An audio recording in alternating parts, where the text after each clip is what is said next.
So I get home yesterday. Yes. I just grab a bag of popcorn. Throw it a bag. And that's right, a whole bag.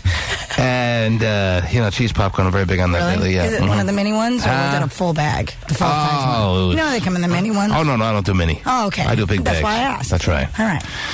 And big bag cheesy popcorn. Yeah, there's so many bags of chips and pretzels and all kinds of, 3 different kinds of barbecue. Sure. All different kinds of everything. Absolutely. As far as my house. Right. Yes. Got it. I'd say a total of about, 20 bags at a time. Right.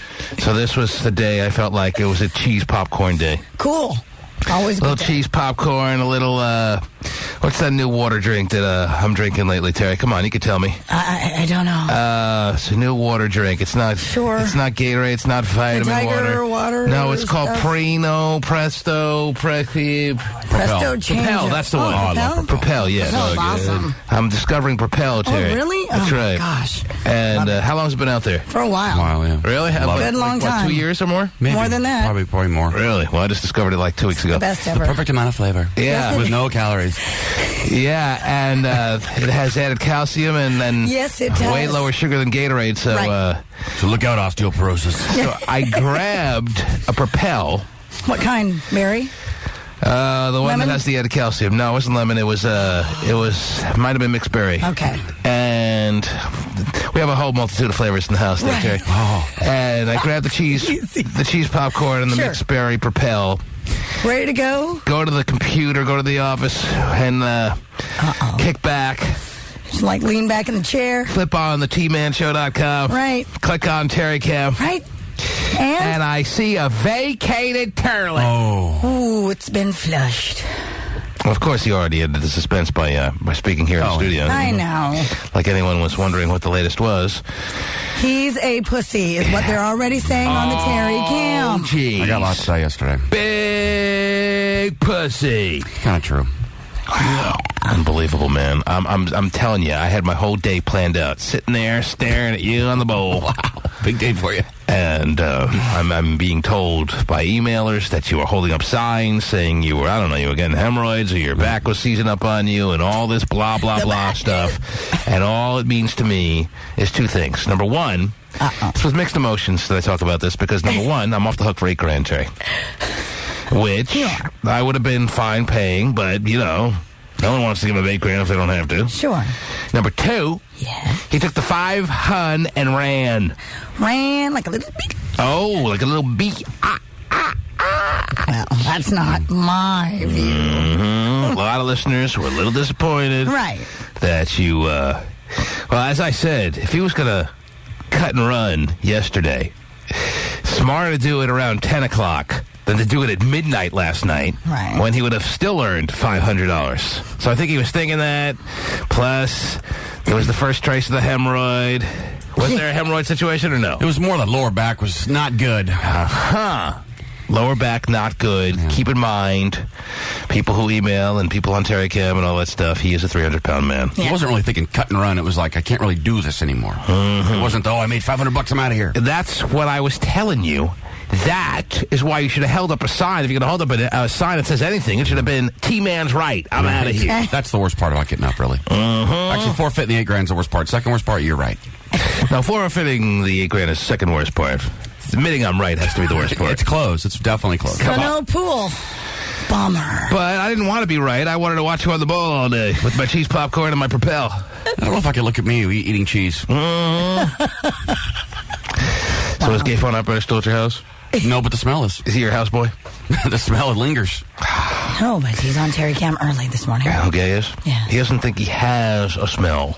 No, he doesn't. There's a peculiar odor. I don't know exactly what it is, but there's something going on there. No scientist, and certainly no layman like Hutchon, has been able to identify the exact smell or the origin of it. Yeah. But there's no denying there is a smell. There was no goddamn smell. Oh, there is a stench. Tepper? All right, if there is no smell, then there is a stench. All right? Figuring out the stench has been a difficult task all through the years. But one day it's all going to come to us. He's just shaking his head. One day it's all going to just hit us at once. We're going to be like, I don't know what it's going to turn out to be, Terry, but we're all going to say it out loud, like together, and then all each other a Coke. If he's in a room and he leaves and you walk in there, you definitely notice a different smell. Wow, effer. Yeah. He's saying it for him, huh? Mm-hmm. I know he's thinking effer on that one. Well, it's true. He just has a different scent to him. He has a Different scent. Now, we all thought that was the case because he couldn't reach certain nooks and crannies when he was 415 pounds. Right. But now that the man has had stomach stapling surgery, Well, he can reach every cranny. And he doesn't need soap extensions to reach certain areas when he showers. Right. Can you get that for me? He should be able to take care of that situation. You're saying it's the same as when he was 415 pounds or what? It's pretty close, yeah. OMG, WTF. He's going. OMG, WTF. And then he's like, going like this. Indicating that he has no idea of what we're talking about. No, he just is. Thinks we're wrong. He thinks you're wrong. Thinks we're wrong. Yes. All right. What the F? Oh, my God. Even though you can't pinpoint what the smell is. Right. There's just something going on. If there's something that's the closest to identifying what the smell is, you're still going with cheese, just a general cheese? Is there a certain kind of cheese? Is it a Munster cheese? Is it a I like Munster. nice provolone, maybe? I think it's like a French gorgonzola kind of thing going on there. Maybe a little Havarti. So basically what you're saying is slice Gab, put them on a cracker. Yeah, if you're into that, yes. All the crackers in the world could be taken care of. I think he's calling in. Oh, jeez. He's calling in this early. We need this. I haven't even started the show yet, basically. I know. I need this early? He's a gay phone operator.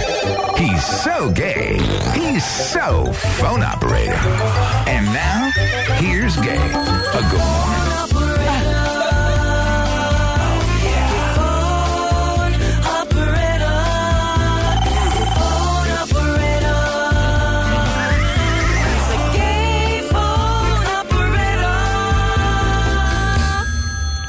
You want to know what you're smelling? Oh, jeez. You're smelling Ultra Gain, Joyful Expressions, Apple, Mango, Tango, Fabric Softener, okay? Apple, Mango, Tango Fabric Softener. Yes, that's what they're marketing. They're marketing a nice cheesy smell for all their customers to go out and flaunt. But clean clothes on a dirty body doesn't always work. You know what? My body is goddamn clean, son of a bitch. Whoa! I'm not so sure that it's your fabric softener that everyone's smelling. All right, you may want to reconsider that it could be something else. You know what? You don't even get close enough to me to smell me. I'm just going on what others have said, and I have gotten close enough to you on occasions in the past to know where they're coming from. Now, yes, I have not gotten an updated smell status of gay phone operating. I've not gotten close to you over the past number of months, maybe upwards of a year or so. But I have detected what the consensus is, and I know where they're coming from. So if they're saying nothing... You don't know what the If they're saying nothing's changed, like Hotshot's saying nothing's changed, I asked him specifically. I said, "Are you sure that there wasn't something that was before the stomach stapling surgery, and now it's not the case anymore?" So he said, "No, it's still the case."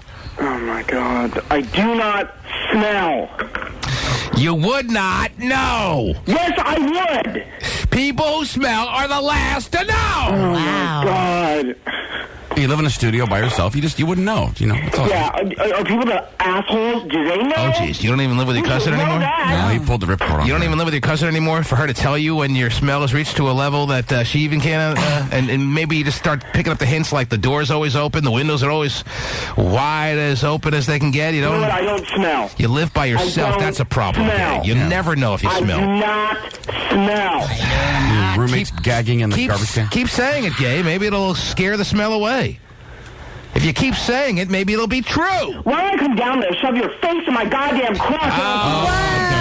Excuse to touch people. This off. All right. No, I'll tell you that is not going to happen, but I tell you what may happen. I don't know if you listened the other day, but John is obviously going through a rough time right now, and I was thinking about this over the weekend, Terry. And I was thinking that if John calls in today, considering that he threw his heart out on the table to us today. Yes, he did. Considering that he was in a humble kind of fashion telling us that he is kind of at a rock bottom point in his days lately. Mm-hmm. I was thinking that maybe I'd give him a couple of months rent to get him back on his feet. Terry. Nice. I was thinking just because I knew it would piss off Gay so much, and because I think it's important. Why don't you just give him $15,000 to start a whole new life? I don't know if we'll go that crazy, but what's the difference between helping me and helping John? Well, you obviously feel like there's no need for any help. You're doing great. You smell wonderful, and John is hitting a tough portion of time right now. So if he calls in today, I may have him come down so I can give him a couple of months' rent or something like that. Nice. Jerry, help the man out. Sure. Yes. He's a big contributor, He's funny when he calls in. He's a very good participant to the program. Hey, you never gave me rent. He brings something to the table. Sell my status to get rent. Oh, remember that? Sell his stack. It worked. He brings something to the table every time he calls. Absolutely. He's always offering audio of interesting people. My God. He's always trying his best to help us out as far as program. Always trying to keep us on time as far as the clock of the T-Man show is concerned. Always willing to offer his radio voice, Terry, to send us to breaks. Always. He's up early, stays up late. Up early, stays up late. Always offering a helping hand. All of you. Really needs to be recognized during his time of strife that we are with him, Terry, because we are his very good friends, and we have to step up in this time of crisis for him. So if he calls in this morning, I may... Okay, hung up. Never mind. Oh, my gosh. Did he? Yeah, he hung up. Oh, he's mad. You can't hear when someone hangs up anymore these days. I know. I was waiting for a big slam. I like the old days when you really slammed down a phone to the point where it actually rang back at you. Bam! Ding! Right. I'm hitting end really hard. Right. You don't have that anymore. There's no real, true display of anger when you hang up a phone anymore these days. Right. They should come up with something for cell phones where if you're really mad at someone and you want to show them how pissed you are, you can hit a button that makes your hang-up sound louder. Like blows a whistle in her ears. Right. He is hung up. I didn't even know it. I'm going on and on about John here. I didn't realize. I looked down. I realized he was gone. He must not be angry. Sounds fine. Yeah, everything's wonderful. I think he's totally on board with me. I think he is more than anyone, Terry, excited about me helping out John. Maybe helping him get up by the bootstraps and continue to fight the good fight, Right. Gay is more excited about this thought than anyone else out there. He's happy for you to spread the wealth a little bit. He's taking some. Let someone else have a turn. Yeah, if there was a selfless bone in his body, which hasn't been identified yet, but I believe exists somewhere. He's had a bone in his body. Then he realizes that because he's been helped out, it's time to pay it sideways, Terry. And Sideways. I don't like that position. And he's got to see now that it's time for me to help out John. Gay is going to volunteer to get nothing, while John now has his hand filled. With what? I do not know. He's an understandable guy, I think. Yes, but I don't want to get too carried away, Terry. We're just basically getting things started. Yeah. So, lots to do today, as you know. See if John calls in. I don't know if he's listening this early, Terry. He's been pounding the pavement trying to find a new job. Because he's trying to make his life better even before we've offered to help. Right. That's the kind of guy he is. He doesn't just sit back and wallow in his depression, Terry. Right. He does something about it. I mean, he gets fired every job he has, but he goes out and gets another one. Right. There's something to be said about that. Very true. As opposed to whining and living off the government cheese and unemployment. He's using that cheese as deodorant. The T-Man Show. I think I made a baby to the song, Terry, once. Oh, that's right. Yes. The second, right? Huh? Was The it the second? I second don't one? remember for a second. I thought it was the second. Yeah, first was Babyface. Right. Yeah. Because I remember. Yeah, this was the second. That's right. Thanks for keeping tabs on my You're welcome. baby-making situations. And then, of course, it's all the other side. Whoa. Oh. Yeah. I just remember you saying that. Yeah, both of my Crazy. my two little boys here were very planned. Yeah. And orchestrated almost to the point where the CDs were set in motion and the mood lighting was prepared and Candles all lit. and it's time for baby making, and I Got her dead. produced my high impact spermage and made it happen. And this was the CD playing for the second child. That's right. Confession. Confession really isn't the theme song you would think is the baby making anthem, but But it worked. it worked. Yeah, it didn't take much when you got the mega high volatile little sperm there. Yeah. Anyhow, now maybe it's all the talk about gay phone operator, but something stinks in the studio. I'm very sensitive to smells, Terry, and I just can't take it anymore. All right. So you don't have to smell your pits, Terry. You're fine.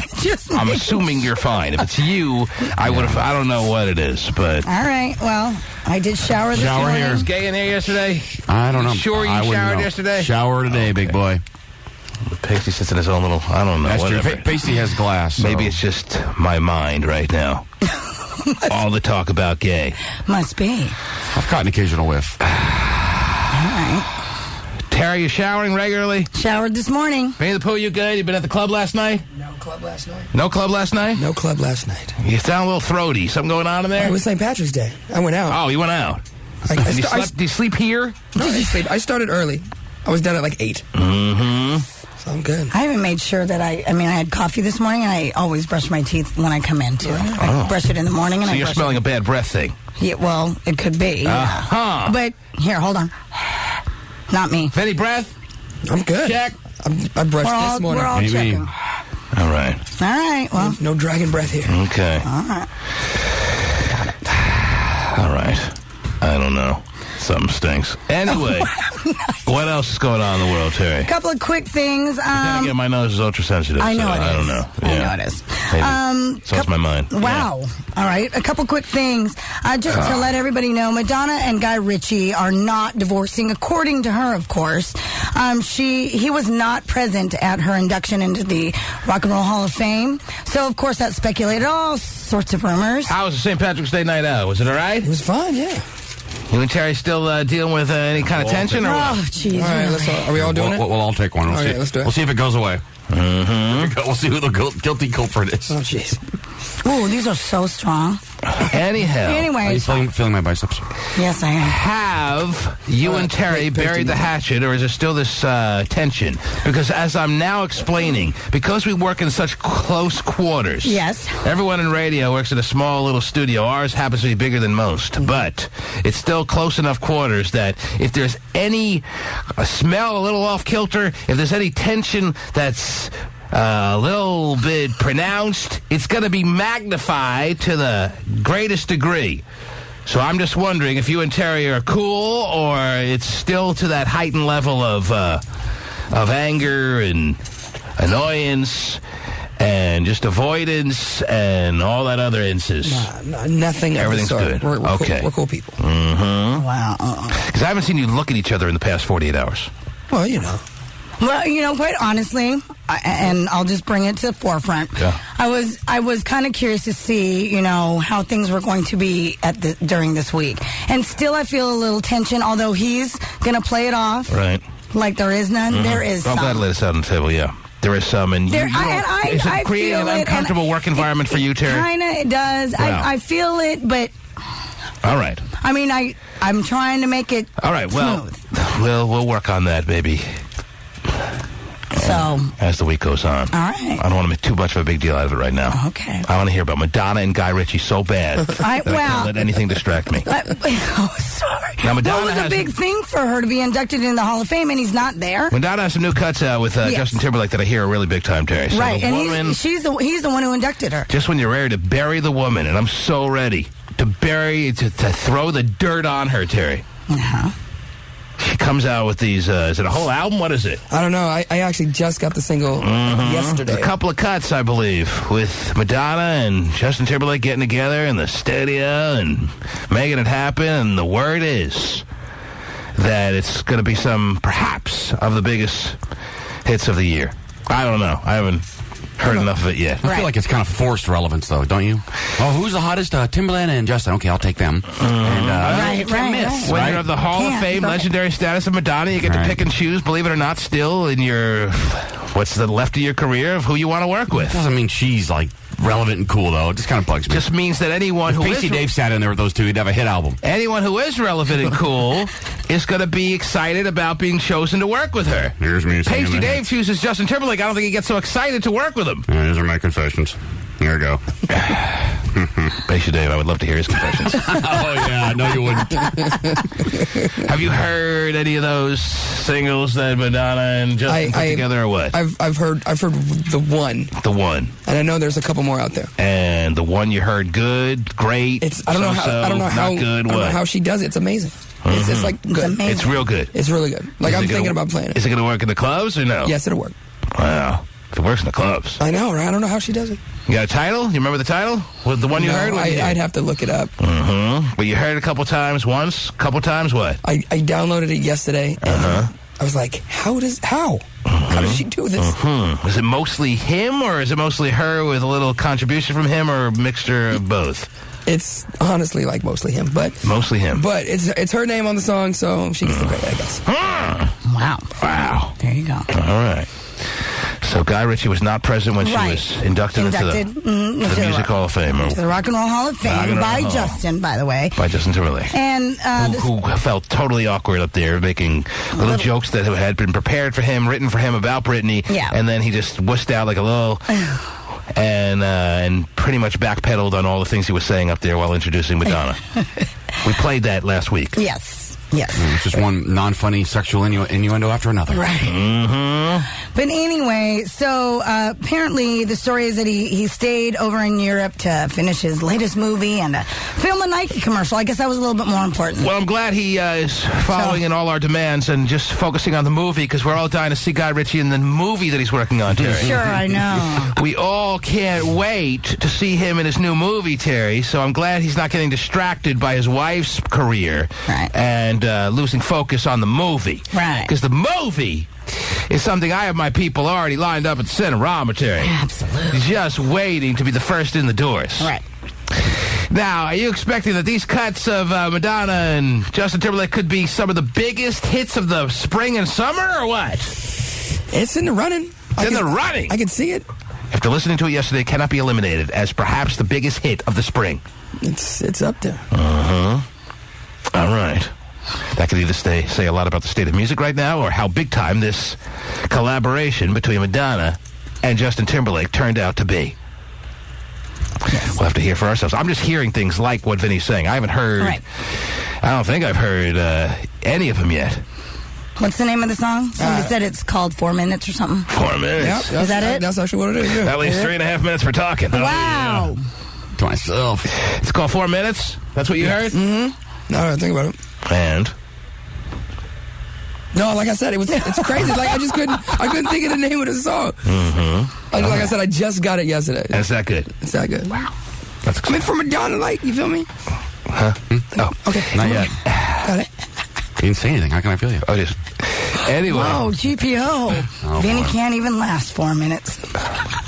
For real? Are we starting on that again? Oops, sorry. I should have just shut up. So very exciting about Madonna and Justin Timberlake. I wonder if they, to merely make the duet, if you will, seem that much really more tight and cohesive, Terry. Maybe I just kind of can't help but think if there was ever a moment that they did anything sexual together. Probably. And let's say Madonna said, well, if I'm going to work with you, if I'm really going to be able to make this cut happen, right, I need to at least start by feeling your package and see where it goes from there. Do you think Justin says no? Oh, no. I got think a girlfriend. Says, I got to call Jessica. No. Not with I don't Madonna. even think it's a girlfriend thing. I don't think he's into her. Into Madonna? Yeah, I think he's too young to really I don't be think into so. her. I think he's into her totally. Into her enough to introduce her to the Hall of Fame? And Right. I don't mean in a sexual way, though. I don't think he's trying to get with her. I think he could do way better, Yeah, and he but knows it. even if you're not into her sexually, because you have this unbelievable level of respect from where she was in the 80s and the fact that she dominated the 80s, and you look up to her in that fashion, even if you're not into her sexually, you may have to do it anyway. So if she says something, and she's the kind of person to certainly say something if she wants something, if she in their get-together in the record studio, whatever places they met, if she ever insinuated that she wanted him sexually and that would help her work and that would help her concentrate and that would help her put out a bigger time kind of hit with him, if she made that clear to him, does he have a choice? Can he say no? Is the question. Would he say no? Did he say no? No. He said, absolutely, whatever it takes, Miss Madonna. You icon you and my schlong is at your disposal. Absolutely. He doesn't need Madonna for his career. But that's not the point.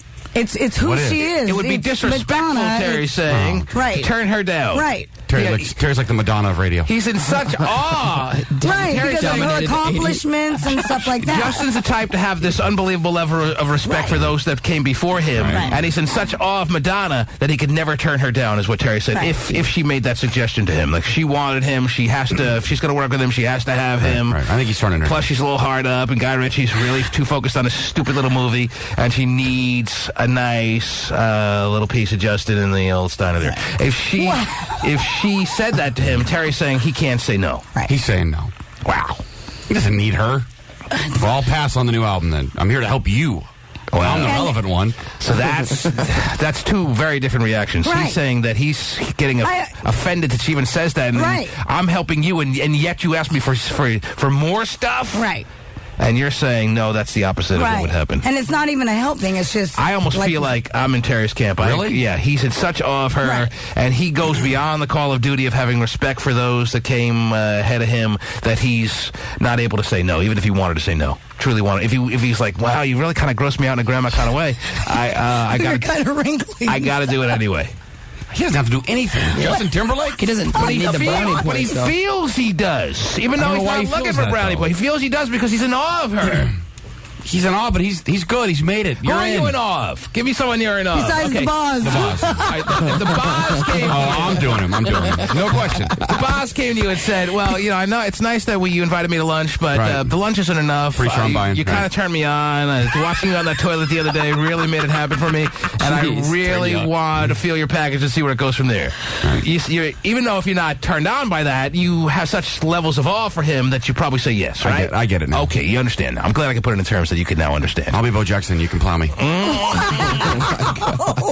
Now, that'd be quite the point if Bo Jackson and the boss got together. Oh, yeah. I feel sorry for that mattress. Bo knows. No, I understand about, the whole respect for older women thing. What do you do now? I was going to do Tanya Harding. She's not hot. But you didn't. Right, well, but I would have. I was in. But you could have. Right, I was in. So you didn't. I would have. So if anything, that adds credence to your point, not her point. No, I just didn't make it happen, but I would have. Exactly what I'm saying. Right, well. All right, anyway. I understand doing people just for the sake of who they are. My point is there's a chance Justin and Madonna had sex and it hasn't come out yet. Right. That's all I'm saying. Don't write off that possibility. Right. What is she, 50? She's about 50-something, yeah. Wow. Mm-hmm. Or no, 40, I think he's about right. I think 47, she's about 50. 38, 50, something like that, yeah. We can get an exact age on her. She's actually, I think she's 50, 51. Something like that. I don't know. We can look it up real quick. Yeah. 49? 49. Pasty just gave me two hands. I was trying to figure out whether it was 54 or 49. Because actually, I'm reading left to right, and it would have been 54, but I figured it out. All right, so 10 fingers and 2 cigarettes and 4 toes. Thanks for... Sorry, yeah. Yeah, that's right. It's backwards. Anyway. For Justin's private area, it doesn't touch only the finest.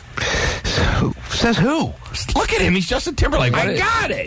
He doesn't have to settle for anything but a 20-year-old. But you're not understanding that he sees her you see the boss as the finest. Right, he sees her as the finest. No matter what she looks like right now, she's still Madonna. Yeah. All right. I'd be disappointed if he did. Okay. Oh, my gosh. A lot of people would probably be disappointed if he succumbed to her advances because he's in awe of her, but some people would understand. All right. So they had sex. We all agree on that. Yes. Very good. All right.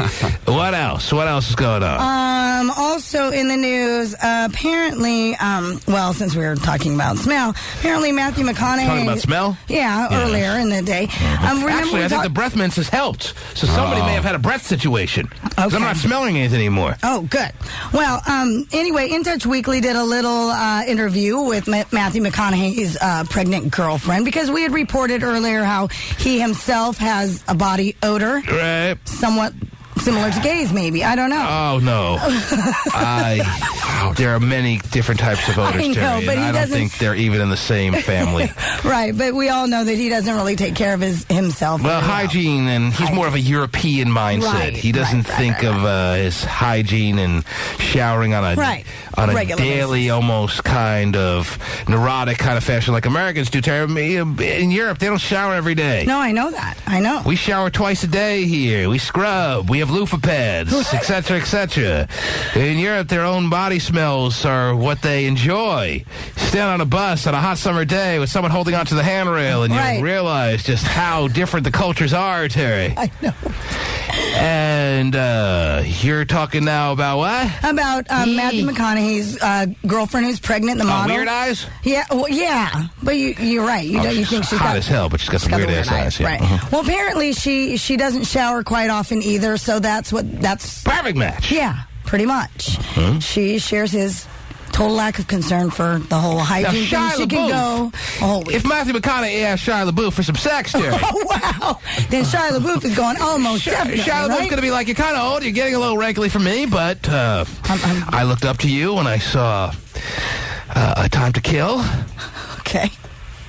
And because of that level of respect I have, Right. I have to throw my face right now, smack dab into your smelly underarm. So here I go. You understand now? No, absolutely not. Oh, jeez, he's back to being confused again. What a shame. The T-Man Show.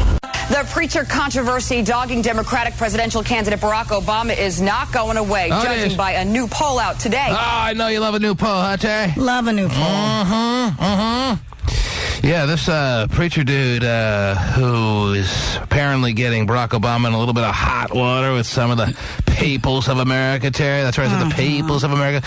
Yeah, I can't help but every time I go to YouTube, I always want to see what that new feature. It's not so new anymore. It's been up there almost a year now. That says what are people viewing right now, and you see like the 5 different things that people are watching at that very second. Right. I'm always like putting my mouse right over that to see what's going on. And Barack Obama's preacher is always one of the 5. Always. Him and Chris Crocker are always up there. And Mom. That one's always up there, too. There's always a Family Guy clip. Always a Family Guy clip. There's always, at least over the past couple of weeks, Barack Obama's preacher is up there every single time. Yeah. And the coolest pool break you've ever seen in your life, which is the biggest waste of time. Oh. I don't know why that was last night one of the most viewed things every time I put my mouse there.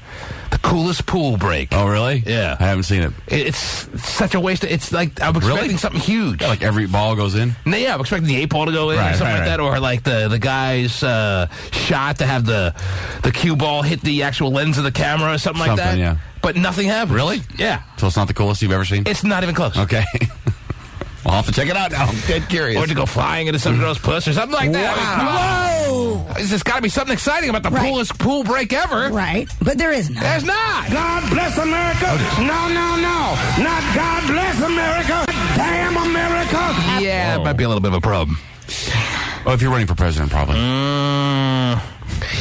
After days on the defensive, distancing himself from Reverend Jeremiah Wright, Obama didn't address the subject while campaigning at a town hall meeting outside Pittsburgh Monday. Thank you. But according to new polls, Obama has slipped in favorability, and he has also lost ground to presumed Republican nominee John McCain. Yeah, when you listen to a guy who's 76 and really on his last breath, it seems, Terry. I'm sorry. John McCain I can't believe that's the guy who's going to be representing the Republican Party because he's so damn old. If anything, he'd be the oldest president of all time. And there's been some damn old presidents going through the annals of history, Terry. True. He would eclipse all of them. And now Barack Obama's losing to him? Yeah, what if he wins 2 terms? He comes out in his little walker? Some people must be really pissed at some of the things this pastor dude said because losing to John McCain is not really easy to do, I would think. Outside Pittsburgh Monday. Thank you. But according to new polls, Obama has slipped in favorability, and he has also lost ground to presumed Republican nominee John McCain. Once tied in national polls, Obama now trails McCain by 6 percentage points, according to the Rasmussen report. 56% of those polled said Wright's comments will make them less likely to vote for Obama. It's not like Barack Obama said these things, it's his pastor. But then there's the theory of, does Barack Obama have to, take the fall for what his pastor has said if you disagree with what the pastor said? Or I don't think he should, no. But there'll be people saying, well, he chose to go to this pastor year after year, and he was married by this pastor, and his kids were christened or baptized by this pastor. So obviously he didn't feel strongly against this pastor. No, he's but been in this pastor's church for so many years. But there are plenty of people who go and not go to church and have been in a certain church for a long period of time and don't necessarily really always, believe in everything that their pastor says. And I agree with that. I don't think you should be on the line for anything a pastor... Right. Well, let me just make my point, though. All right? Oh, yeah, see, I'm right. I'm right, T-Man. No. If you continually... I think you nailed it. If you continually belong to a church, a temple, whatever religion is yours, and the preacher, the person who is giving the sermon... continually has this viewpoint that is very much not in line of your line of thinking, eventually you're going to decide, okay, maybe it's time for me to find a church of that is more along the lines of the way I think. Eventually that's going to happen, right or wrong? Right. Okay. So if he went there for years and he was married by this preacher and his kids were baptized by this preacher, that would perhaps suggest to some people that he either is not offended by what this preacher says, or even stronger than that, believes in line with what this preacher says. Right. But we all know, too, he's come out and he's even said that he's not, But the people that think that he believes what the pastor's saying are going to say, well, of course he's going to say that. Now he wants to be president. 56% of those polled said Wright's comments will make them less likely to vote for Obama. Barack Obama falling behind John McCain in head-to-heads tells us that independent voters may, in fact, be choosing McCain over Obama. And that's a problem for Barack Obama. Oh, really? Thank you, sir. That's some real strong insight. So losing is not good? Is that what you're suggesting? Apparently, yeah. Like in a presidential race, if you lose, it's not good. That's not what you're... If people don't vote for you, you lose, and that's bad. That's not the goal, huh? Barack Obama falling behind John McCain in head-to-heads tells us that independent voters may, in fact, be choosing McCain over Obama. And that's a problem for Barack Obama. That's a problem. Okay, thanks for the breakdown. The potential impact of the incendiary remarks are a hot topic on network morning shows. The Obama campaign is still dealing with the ongoing controversy. The debate does go on. Democratic presidential hopeful Barack Obama is facing fallout. Obama has denounced... Montage. I know. Montage. You need a montage. Montage. Greatest song ever. I work out to that song.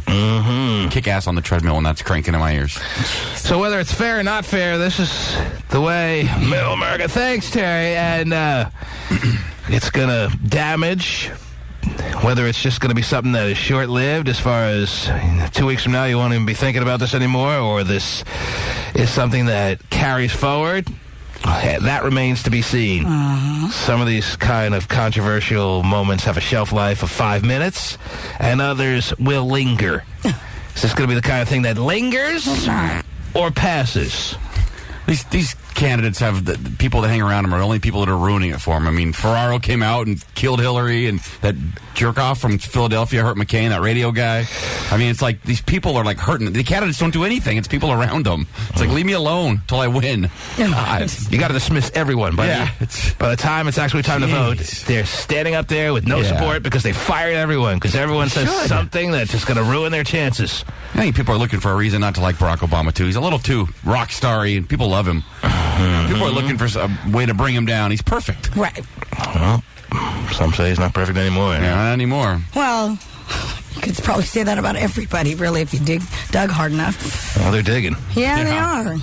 They are with the shovels out. Right. And they are looking, and they found something that is hitting some buttons with some people, because he's now trailing McCain by 6 points. First of all, he hasn't even won the nomination yet. Right. And not good. I'm sure Hillary's like, maybe you guys want to look at this tape. Right. He one time, he went into a Baskin Robbins and tried 2 kinds of ice cream and left. Oh, that is just uncalled for. And that's the kind of quality you don't want in a president. No. I mean, if you're going to use the little taster pink spoons, eventually you got to buy yourself a cone. Nope, I'm out of here. Although I would like 30 different spoonfuls in a waffle cone. I'm not sure I really understand the flavor of pink bubblegum. Can I have another taste of that, please? No, it tastes like bubblegum. Pretty sure but I'm not quite sure I remember what bubblegum tastes like. Could I have another 3 spoons of that? In a waffle cone. Please. Yes. Can you break off a piece of waffle cone and put that on the spoon? Yeah, that'd be good. Thank you. One more time. Hey, they offer those little pink spoons. Great. Then they get what's coming to them. What else is happening out there in this world, Terry? Oh, well, got some quick Britney Spears news for you. Apparently, the court commissioner has ordered Britney to pay $375,000 to cover Kevin Federline's legal fees in their custody battle. So she's not having a good life right about now. Oh, jeez. Not even making a comeback. Thanks. Also, too, Brittany's dad has been told that he can sell any of her cars or a bunch of her cars because apparently she's got a bunch of them. So Yeah. she's just, Anyway. All right. Quickly that. Also, I don't know if you watched the American Gladiators when it was on. Yeah. I did. It was great. Okay. When it was anyway. on when? It's been on like for the past 6 months. Well, it had its finale just recently. The season is over. Season's over. So the season finale, you're asking me if I watched. Well, yeah, or any of Was it. there a big cliffhanger? Sure. Literally? Always is. Guy hanging on a cliff and you have to wait till next season to find out if he lives or dies or what? Anyway. Who shot Lynx? Anyway, Militia, who is one of the gladiators, apparently it was outed that he was a gay porn star. Wow. However, Seems like that happens on every reality TV show these days. Also, too, he has done stripping, so that was the big news. Not only has he done gay porn, but he's a stripper as well.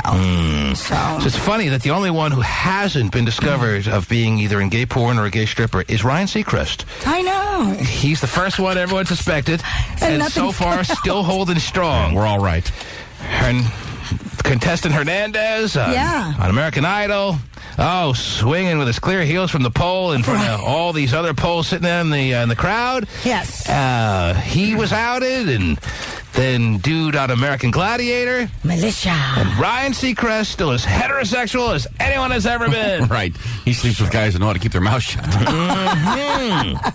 He's smart. Well, that's pretty smart, yeah. Well, I don't know. Right. No, you know.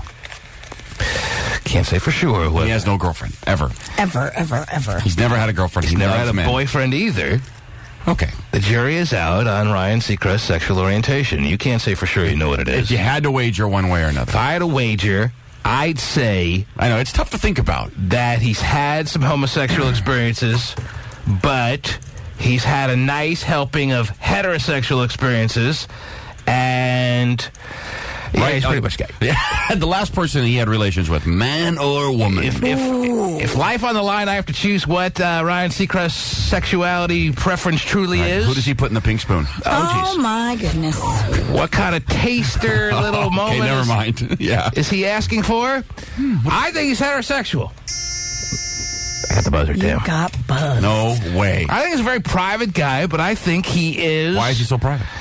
Why can't a heterosexual dude be private? Why is he so private? He's so private because he's covering up his homosexuality. I knew it. No, I think he's the kind of guy that if he was a homosexual, he wouldn't be so hiding about it. I mean, come on. How old is he? He's a young enough guy that he's feeling comfortable with being a homo and not worrying about the repercussions. People on American Idol will not have it. Oh, look where it got Dunkelman. Anyway.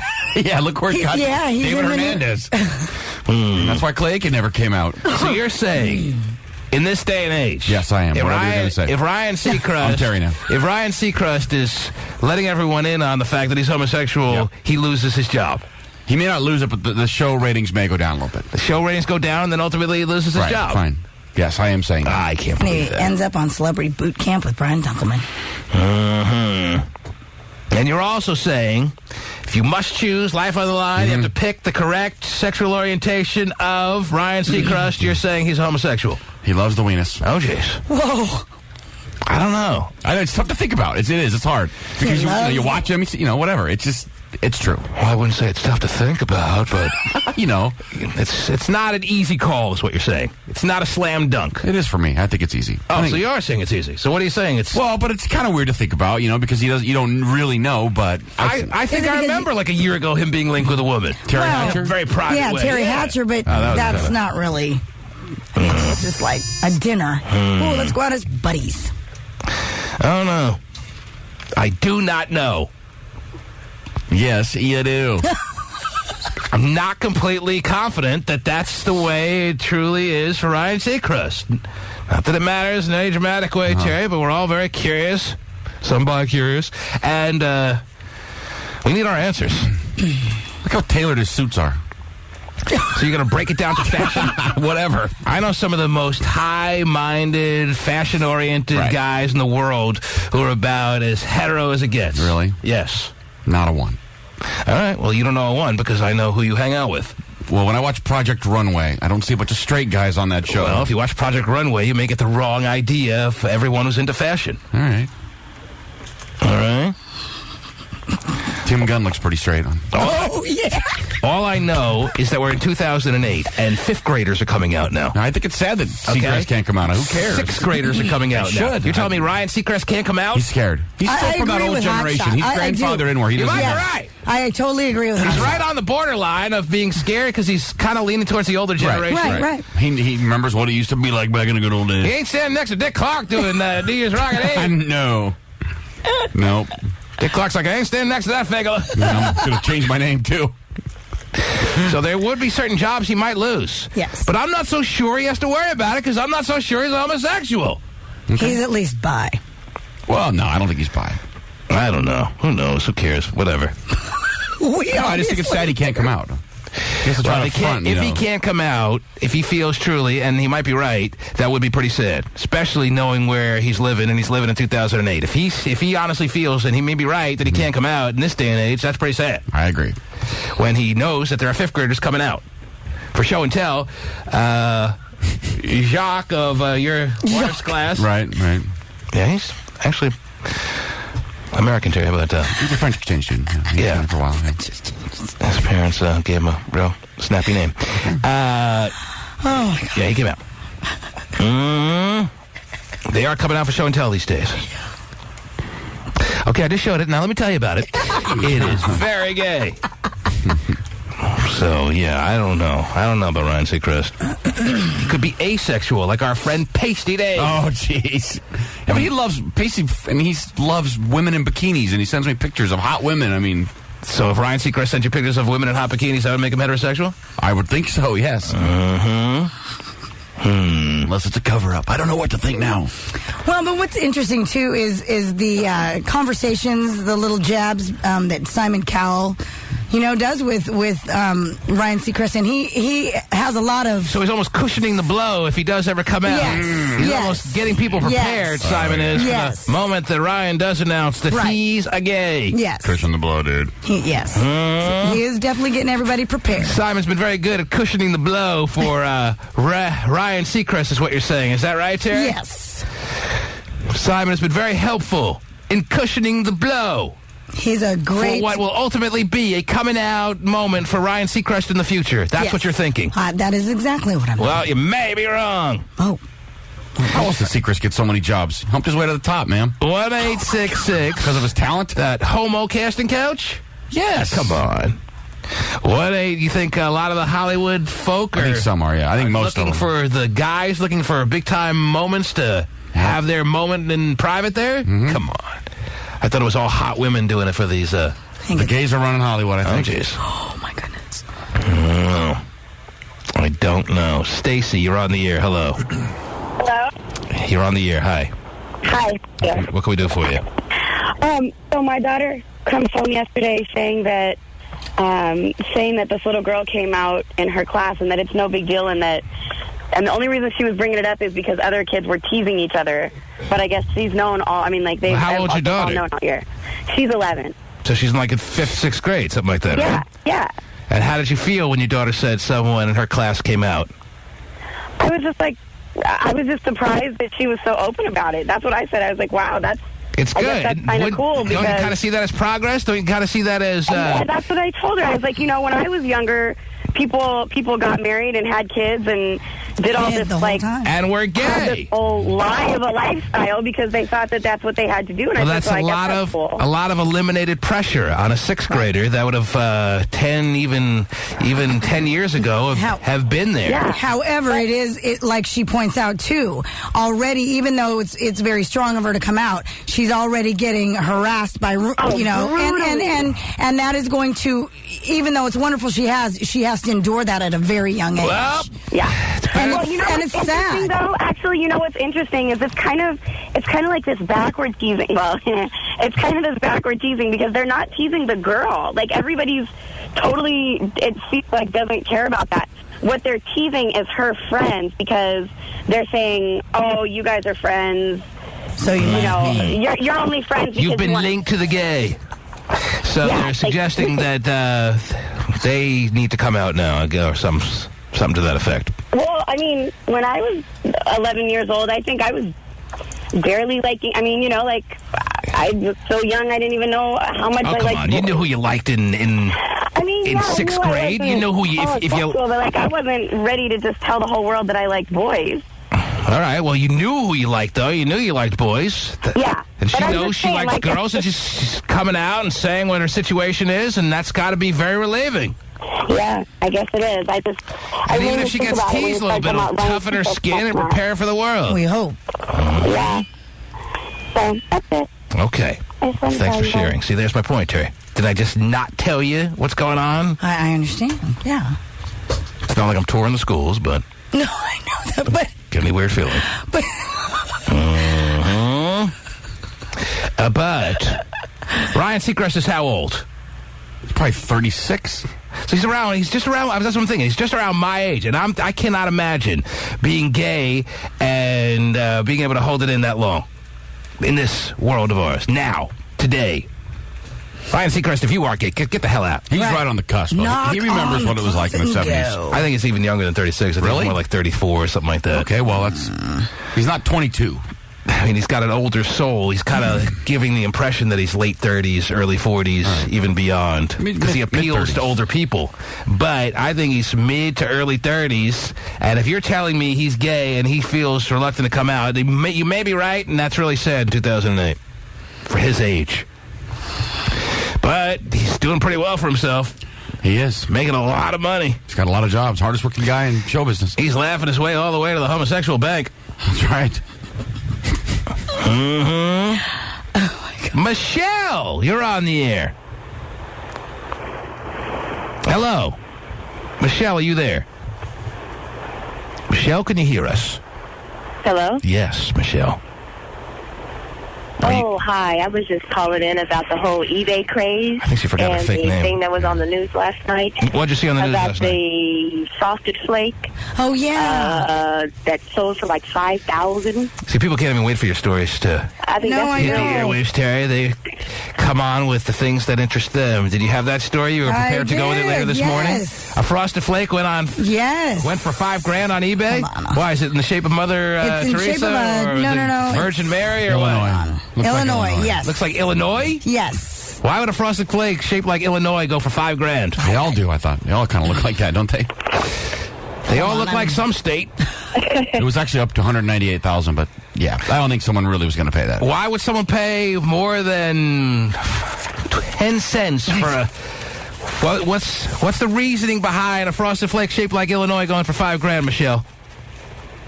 I have no idea, but I'm ready to go through all my boxes of cereal this morning and find something to sell. Here's one like Rhode Island. Get me rich now. You got a Frosted Mini Wheat. It looks like a pillow. It was It actually looked like a... Jizz side on my hair and the pre-sex on this side. Right. Yes. Now give me my $5,000. Apparently, the bidding was up to $6,500. It was found by a 15-year-old high school sophomore who was eating her...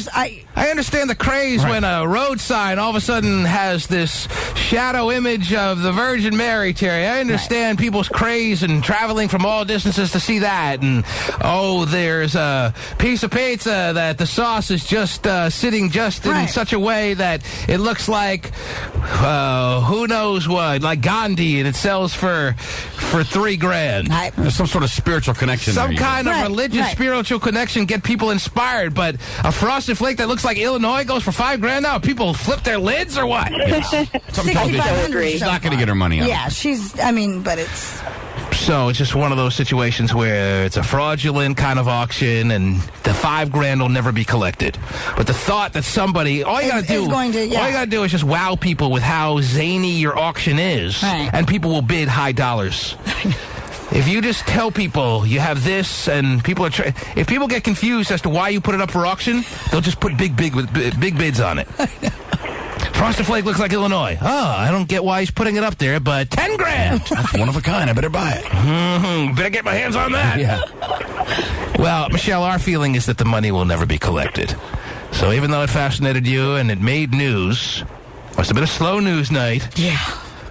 Barack Obama's pastor must not have said anything yesterday. because this story made the news. All right, and Terry was prepared to go with it, but you didn't give her enough time. But thank you for... Yeah. Oh, boy, that didn't sound... No, that was sincere. That didn't sound like a genuine thank you. Jeez. But thank you for making me look like a bad person and a bad reporter. Thank you. Michelle, thank you. All right, take care. Forgot her fake name again. Here's the picture. Pasty printed it out for me, and it looks like a Frosted Flake. Right. And it also looks like the shape of the state of Illinois. Yeah. What if her dad walks in and eats it on accident? Oh, what'd I do? Whoops. I just ate $5,000. Dad, stick your finger down your throat and get me back my $5,000. I got vomit that looks like Illinois now, so it's $10. You want to start there? Oh, vomit that looks like Illinois is worth $10,000. That's right. Gross. Yeah, my dad just regurgitated that Frosted Flake, but now it looks like New Mexico, so who wants it? Yuck. Wow. Ew. Just amazing what gets people from minute to minute through a course of a day. Somebody out there, multiple people out there bidding on the Frosted Flake that was shaped like Illinois. Yes. Is Illinois the hot state because it's where Barack Obama's from, or what's the connection with Illinois? There's any connection at all. I think you're trying too hard. And there's nothing. I think you're thinking it too I think you deep nailed there. it with, I don't know why I'm bidding. Okay. But let's do it Well, that's anyway. why it makes sense. Good to know that in almost a recession going on here, people have $6,500 to spend on a Frosted Flake. That's good to know. Yeah. The economy's in such shambles that they're handing you money. They're dropping it from helicopters. Later this spring, they're going to give everyone like $600 to $1,000 some odd dollars in free cash. And people are out there bidding $5,000 on Frosted Flakes. Yep. I got a Frosted Flake shaped like Terry Free. Who wants it? Oh. Wow. And Really? how much? I'll dump my milk on it. Oh, that is not right. It's got a big chest. Oh, wow. Who wants it? 1-866-663. Yeah, I don't hear any visitors yet, too. The T-Man Show. The girl now known for her role in bringing down a governor is bringing in some serious cash. Oh, yeah. The aspiring singer's 2 tracks. She always was, Terry. But now it's coming in more faster and more furious than even ever imagined. The aspiring singer's 2 tracks, available for online download, may have already netted Dupre more than $200,000. Ashley Alexandra Dupre, Terry, you remember when you went to her MySpace when it was actually available? You could hear her primary cut that she featured as far as her musical career is concerned. It wasn't terrible. Right. All right? Now people are downloading it. They're paying for it. Oh, you sure do, baby. That's Wow. Is that clubs her? already. This ain't Britney, bitch. Man.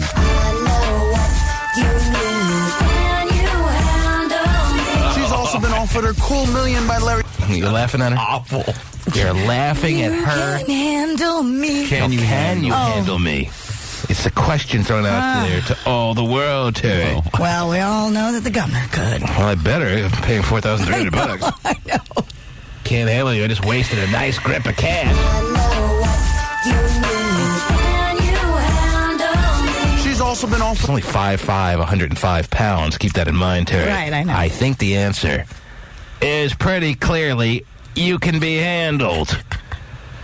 Any guy out there can't handle a 5'5", 105 pounder, please, Terry. Yeah. Oh, but she's a terror.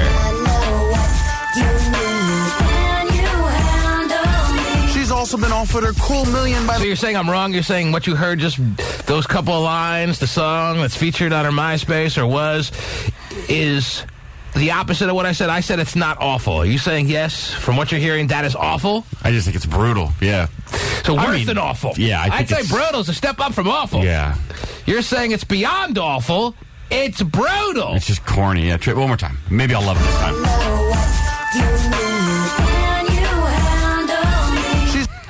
That's amazing range. Well, I don't think she's trying to display her unbelievable level of It seems really octaves and like range. a lot of effects and overproduced. It just sounds like Well, like what Paris is it these Hilton. days? But that's what, Like Paris Hilton song. Paris Hilton sold a little bit for a couple of seconds there. Speaking of brutal, a lot of listeners think it was brutal that as soon as the show ended yesterday, you pretty much bailed from your toilet experience because you're starting to feel a hemorrhoid. I'll be having a hit single out soon to tell you about it. So don't you worry. It's coming. Well, just make sure you can answer the question of.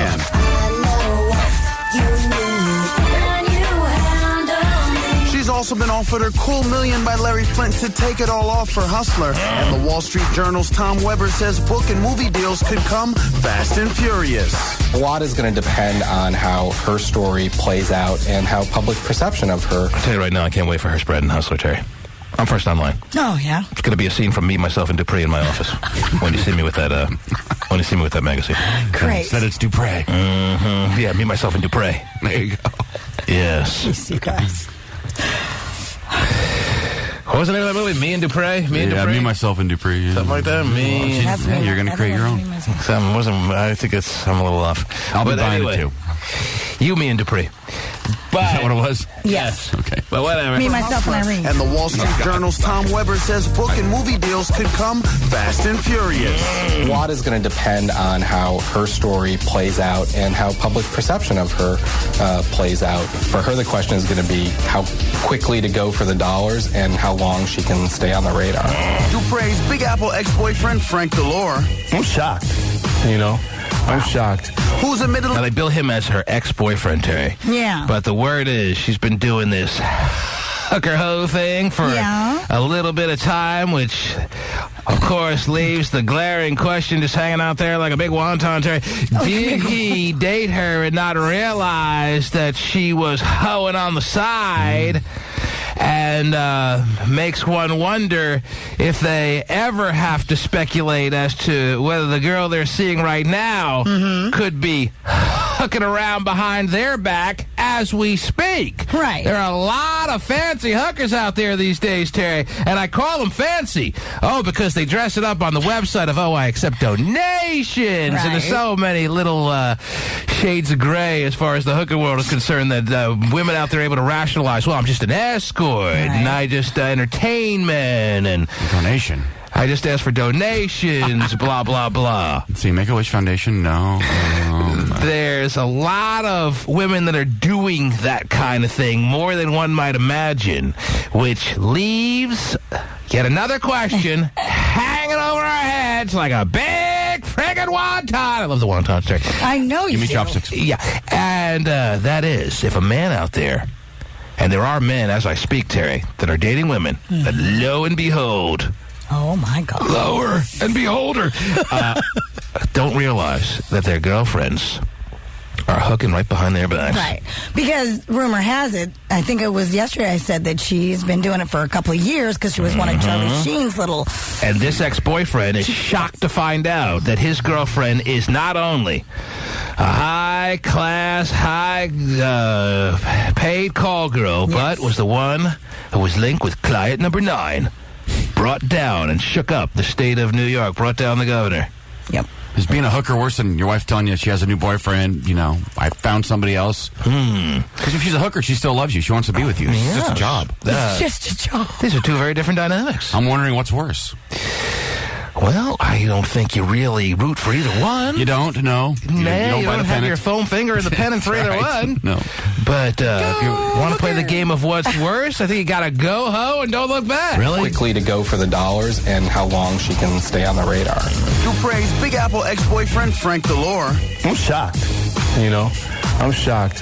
Who's admittedly still floored by Dupree's involvement in the world's oldest profession, said she has what it takes to make it. She's got the package, but I think she's got more than that. Maybe that's why she needed a hook. You're supposed to be the one that has the package, dude. Right. Maybe that's why she needed a lot of action on the side, Terry. She's got the package. Yeah, that could be a problem. That's your department. She's got the package, but I think she's got more than that. I think she's got the voice, she's got the personality, and she's definitely got the determination. And don't forget the notoriety. Wow. Yes. We have a star in the making here, Terry. Oh, yes. Don't forget the name. Ashley Alexandra Dupree. Oh, my gosh. She's a megastar on the rise. 15 minutes. Due to be up in about 2 minutes and 20 seconds. All right. She better strike while the iron's hot. Make sure there's film on the camera with the Hustler people. She hasn't committed either way to any spread that we know of? Hustler. She committed to it? She hadn't accepted yet. Yeah. She's been offered $1 million by Lawrence W. Flint to be in the pages of Hustler. She hasn't. $1 million. Hasn't exactly accepted yet. I'll take off her clothes. Hef may come up with $2-3 million. Oh, yeah. Those two old bags fighting it out, Terry, for the privilege of having Ashley Alexandra Dupre in the pages of their fine magazines. Yes. I also heard she got an offer from the Bunny Ranch to come work for them. Really? Yes. Oh, she gets a job at the Bunny Ranch, Terry. Yes. You're there? Oh, boy, here we go. It's time for a little siesta for the team. All right? Wow. Yes. I also heard that Vivid has made offers, too. Oh, if she gets the offer from Vivid, Terry, then just call me Load Warrior. So, yeah. No, the music career doesn't work out. I think she's good. Seriously? Yes. If she accepts the offer, no, I'm saying to you, seriously? Oh, okay. If she takes the offer from the Bunny Ranch. Yes. And I didn't even think there was really a quote-unquote bunny ranch. I know there's a chicken ranch. I know there's the Mustang Ranch that got kind of shut down. Yeah. But is there really it's the Moonlight Bunny Ranch. Oh, the Moonlight Bunny Ranch. Why don't you say so? That one I know so well. Don't they film there for that show? Yeah, it's that Dennis Hoff is the guy. On HBO? Yes. Oh, really? Yeah. And where is this? But it's a legalized It is. It's in Carson whorehouse. City. Yes. Yes. Whorehouse City. I love whorehouse. So if she accepts that offer, you'll keep me posted, Terry. I doubt she'll accept that offer, considering the status she's at now. Right, I'm above she's above your average hoe bag now. Your average hoe bag. She is probably not going to accept that offer, but just in case she does, you keep me posted. Because if she does, it's an immediate, even if we're in the middle of the show, Terry, I will exit the show at that very second and start heading on down to Carson City. Woohoo! Here we go. As soon as you find out where it is, you'll go. Yeah, because I don't want to be second in line. D-Man, party plane to Carson City. Client number 642. Yeah, I don't want to be client number 642. I want to be client number 1. All right? Wow. I want her to tell her she loves me. Give her the old Spitzer. Jeez. And she won't have to worry about... She's got the package. She won't have to worry about that, Terry. I'll handle that department. I would say that's probably not going to happen. But she's going to accept the Bunny Ranch offer? Yes. He I think offered she can her... make a lot of money. He offered her $250,000. That's it, the Bunny what a Ranch deal. guy? Oh, the Bunny Ranch guy's got to step it up. Right, absolutely. If he's got a show on HBO, why can't he step it up?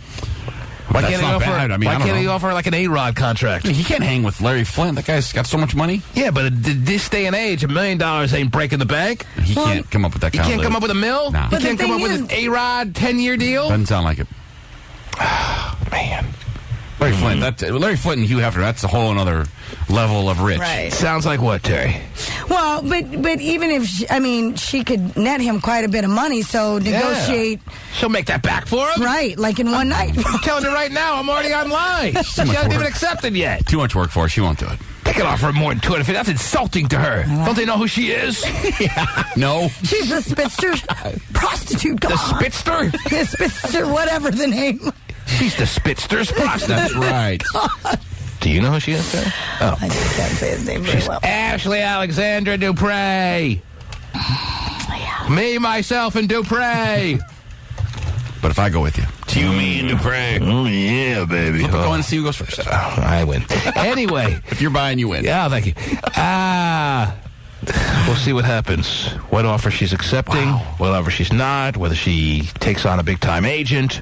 There's a lot of interesting things to follow in the life and times of a call girl, Terry, and I just wonder if this is going to inspire a lot of other girls to become call girls, to become your prostitute of choice, hoping that they will then be setting themselves up for these windfall of offers.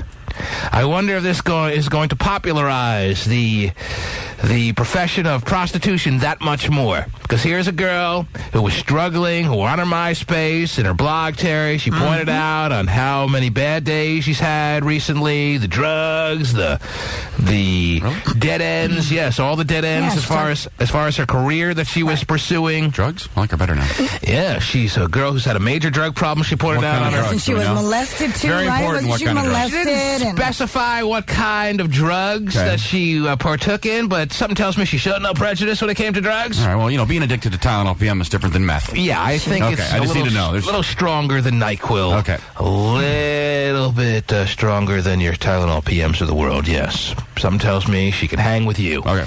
And she was very clear in pointing out of all the tough days she dealt with, and all of a sudden, lightning in a bottle, Jay! Yep. And she's got Larry Flynn calling her nonstop. She's got Hefner's putting down the pipe and making a call later today up in the ante, Terry. Right. And I just wonder if this is going to bring about a run on a new wave of prostitution.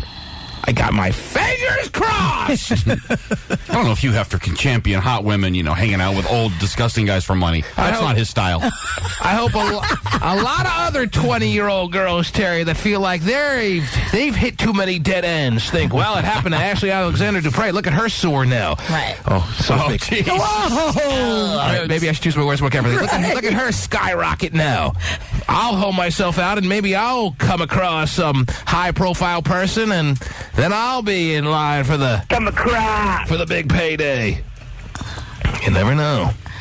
She definitely is going to go with the music career, I'm guessing. That's my guess. Yes. Yeah, She's going to try.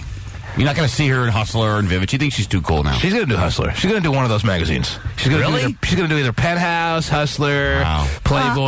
Something tells me she'll think she'll get an offer from Playboy, and she probably will. Right. And she'll choose Playboy over Hustler because Playboy has a much classier type of little aura about it. Yeah. So when you walk into the Hustler shoot, they hand you a two-headed pleaser and say, "Here you go, and here's the robe, and here's the cheese grater, and here's the mule." Wow, sounds very much like my house. Anyhow, I don't know. The cheese grater and the mule is the key. Anyhow, Playboy, you can just lay on a bed, I guess. She's going to hold out for the Playboy offer, and she's going to accept that one. You trust me on that. Wow, that's cool. Yes. I'm excited. You'll see her. I didn't know she used to get high. That's in great. full spread. Oh, my God. Well, nothing makes you want to get high more than having to make out with Elliot Spitzer, I guess. Those beady little eyes, that receding hairline, you tell me you can do that? Oh, man. You can do that sober, Terry? I'd like to kiss you now, but that's okay. Come here. All right, hang on. Let me pop 6 more pills. Okay, yeah, now I'm into the idea. Now I'm ready. Oh, gross. It would be probably the wrong way of thinking, Terry, but I guarantee you this is going to bring about a new run on prostitution. She is kind of a modern-day Pretty Woman type of story. Right. Pretty Woman's about a 20-year-old movie now. I know. In Pretty Woman, it glorified the prostitution world when billionaire Edward, Who's-He Watson's? Right. Rescued her from the... Climbed up because he's afraid of heights and gave her flowers I didn't need that much of a storyline, Terry, but yeah, I remember. And this is your modern-day ending to Pretty Woman. Prostitute makes good. Gotcha. That Lotus cornered like it was on rails, I tell you. It's a hell of a car. There's so many women out there that are just desperate enough to copycat her. Are you kidding me? That's sad. A new run on prostitution comes about because of all the hubbub involving Ashley Alexandra Dupre. I think a woman's really desperate enough to say that sounds like a good move. Yes. Wow. Go through all the embarrassment if busted and everything like this? Go through all the jack teeth clients out there. Greasy, hairy-backed people. Hopefully your Elliot Spitzer's going to come along, and then your song gets 2 million hits on MySpace. Like 5 million hits, I think they said her MySpace got before they took it down. Wow. 5 million hits. Why'd they take it down? Isn't that good for them? I don't know they never really gave the reasoning as to why they took her MySpace profile down. Because I'll tell you why they took it down. Because the people who were going to her MySpace profile were able to hear that song for free, and all of a sudden she wants to charge them now. Makes sense. That's probably why she probably took it down. I don't think I don't think it was Tom. I don't think Tom, he's too busy flashing cameras in the mirrors. Oh, look at me sideways. I think she decided, her new agent or whoever is representing her probably said, hey, take that thing down. We can sell your song now for 20 cents a piece. We're going to be rich. Well, normally they charge 99 cents. Yeah, well, you're a hopeback, so take it easy. Hey, I downloaded it. I do jazzercise to it. That song kicks ass. I love it. Well, there you go. You probably thought you got a bargain at 99 cents, right? I did. Steal. There you have it. It's a modern-day Pretty Woman, baby. The T-Man Show. And in Knoxville, Tennessee, a woman is having a hard time bending over after she had implants placed in her rear end. The woman paid $5,500 to have a more curvy figure. Her implants have drooped, causing extreme pain whenever she bends over, and even when she sits for an extended amount of time. Now she says she wants them removed, but has lost trust in the doctor and is trying to find one that she feels could trust to do the right job. Okay, let's get back here. Yeah. I'm sure she's really excited about the way you're reporting on her news story. Right. Can we compose ourselves a little bit? Would you have the same delivery in talking about Kanye West's mom's bad experience with cosmetic surgery? I don't think so. Right. But he finds this one to be hysterical. There are no small news stories, Mr. Anchor. Oh, he's having a riot today. You hear this guy? I did.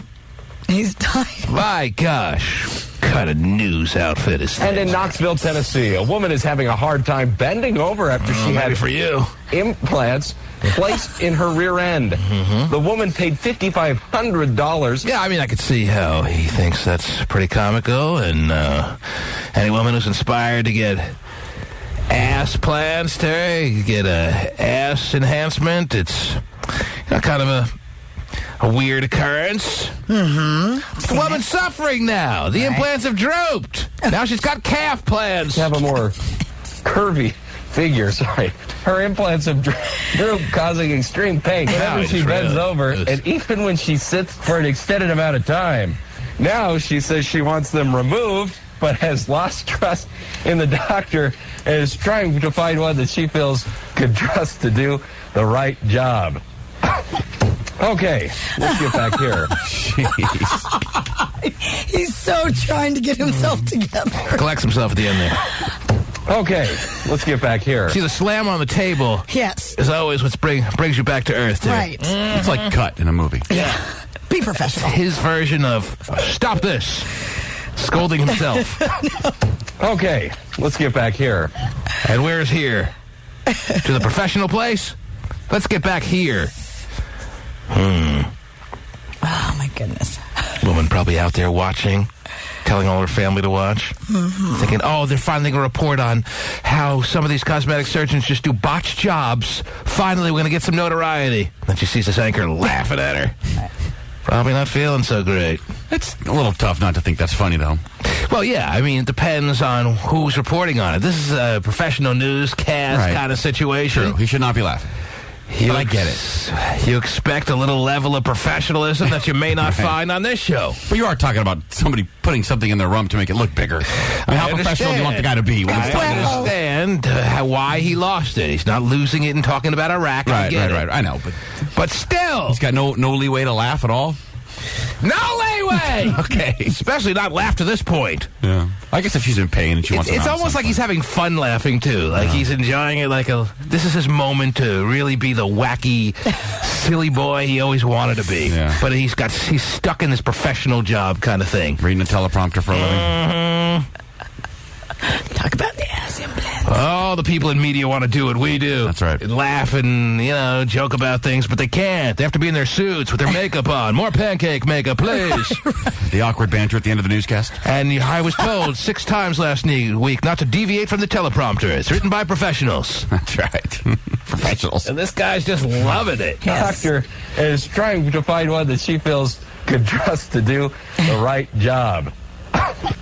Okay, let's get back here. I love the fact. Let's get back here. If I switch cameras, I'll be professional again. Right. Let me go to camera 2. Different angle. Whatever. Dude should be fired. Fired! Lack of professionalism. There are no small stories on the news, Terry. Huh? Okay. All right. Let's get back here. Smack the console. Yeah. Make sure you're back. Yeah, let's do that. If he didn't smack the console, he would have been laughing through the rest of the newscast. Yeah. But he learned that in trade school. There you go. Right, trade school. What is that? They teach you that at the Connecticut School of Broadcasting. Okay, let's get back here. There actually is a place called the Connecticut School of Broadcasting that people go trying to be broadcasters, Terry. Really? How does that work out for them? Yeah, how does Well, it? they turn into cookie cutter little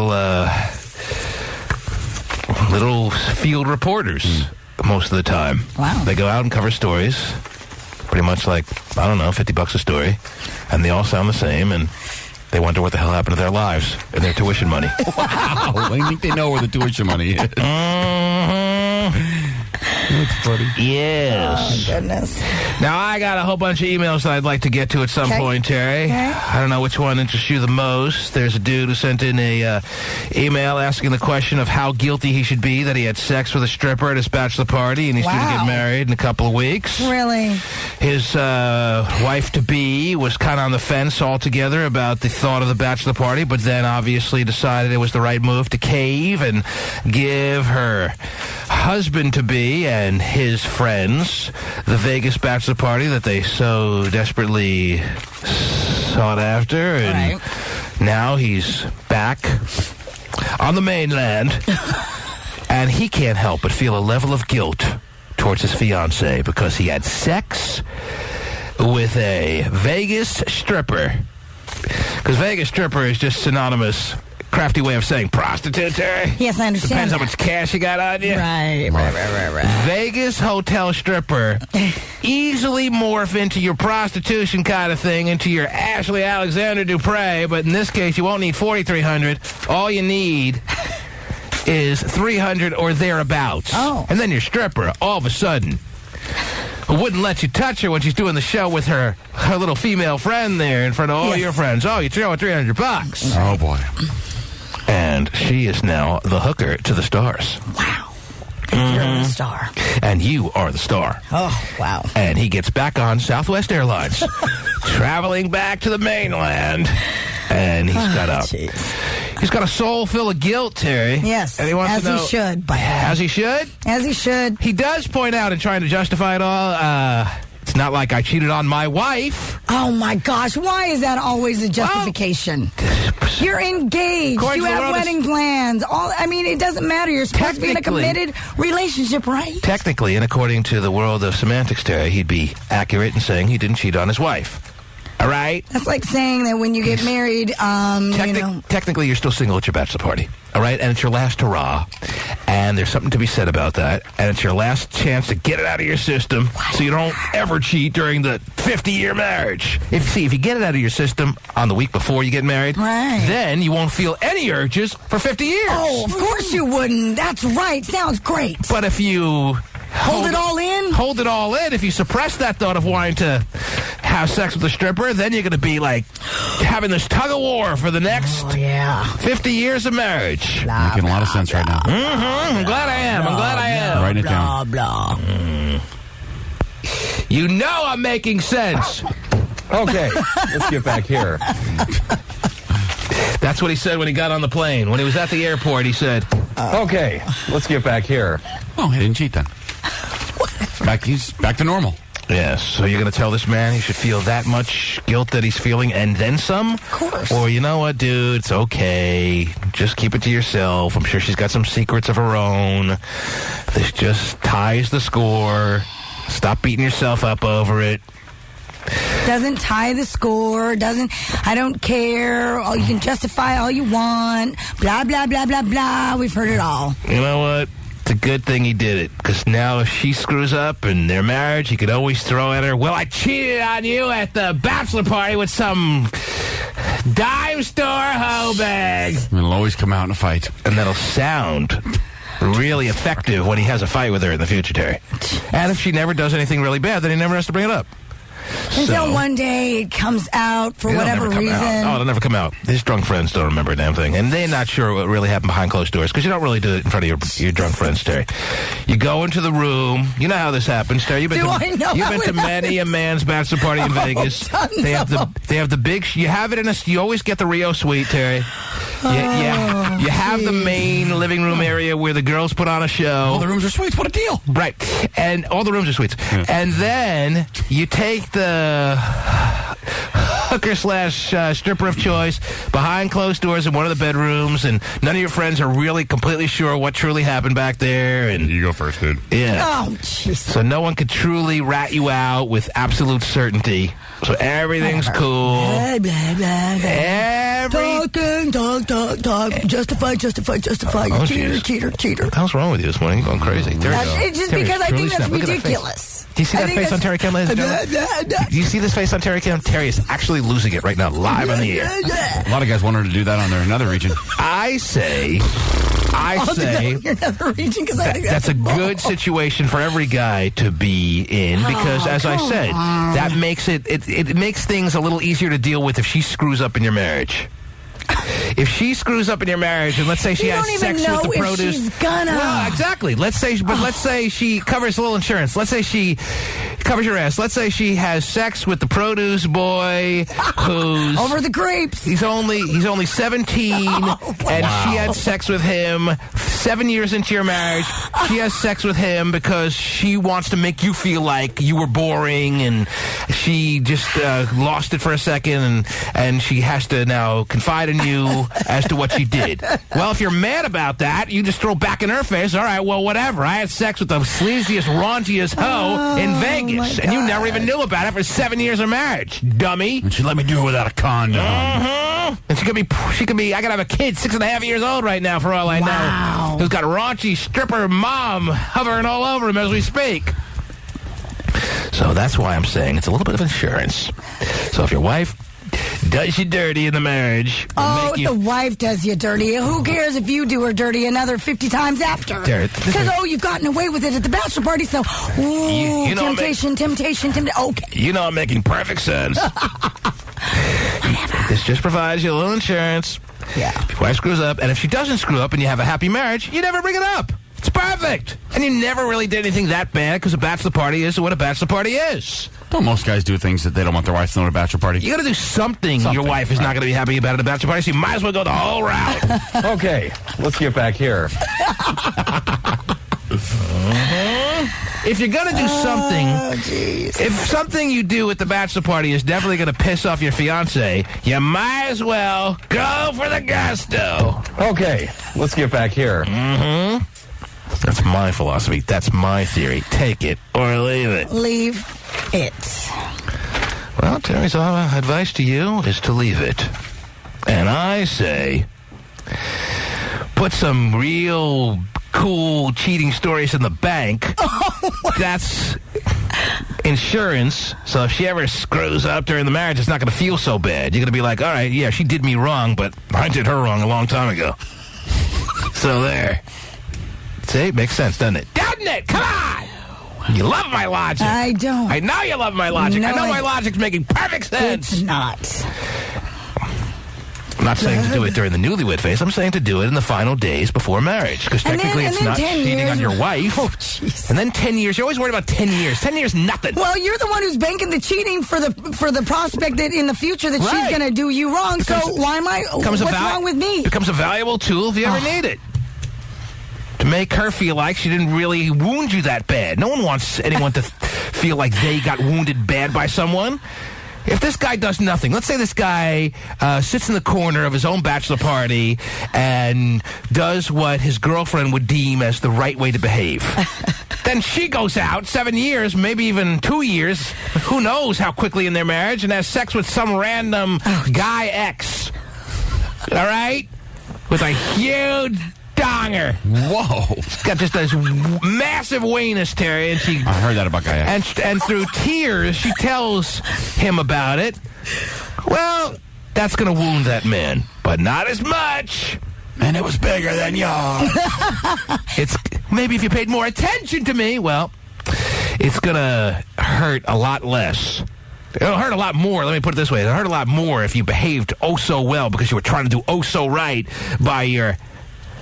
Well, not even wife yet, Terry. So I say put some real raunchy stories in the bank and only withdraw them if needed.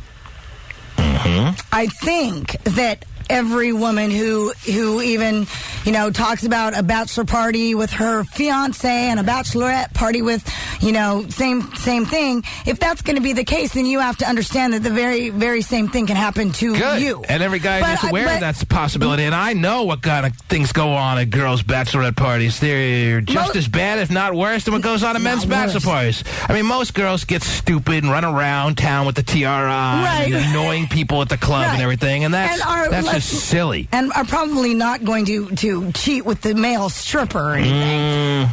So probably not. So but some do. Well, some of it, but it's a much smaller portion of women who do that. I drank a lot. And it wasn't really me. Whatever.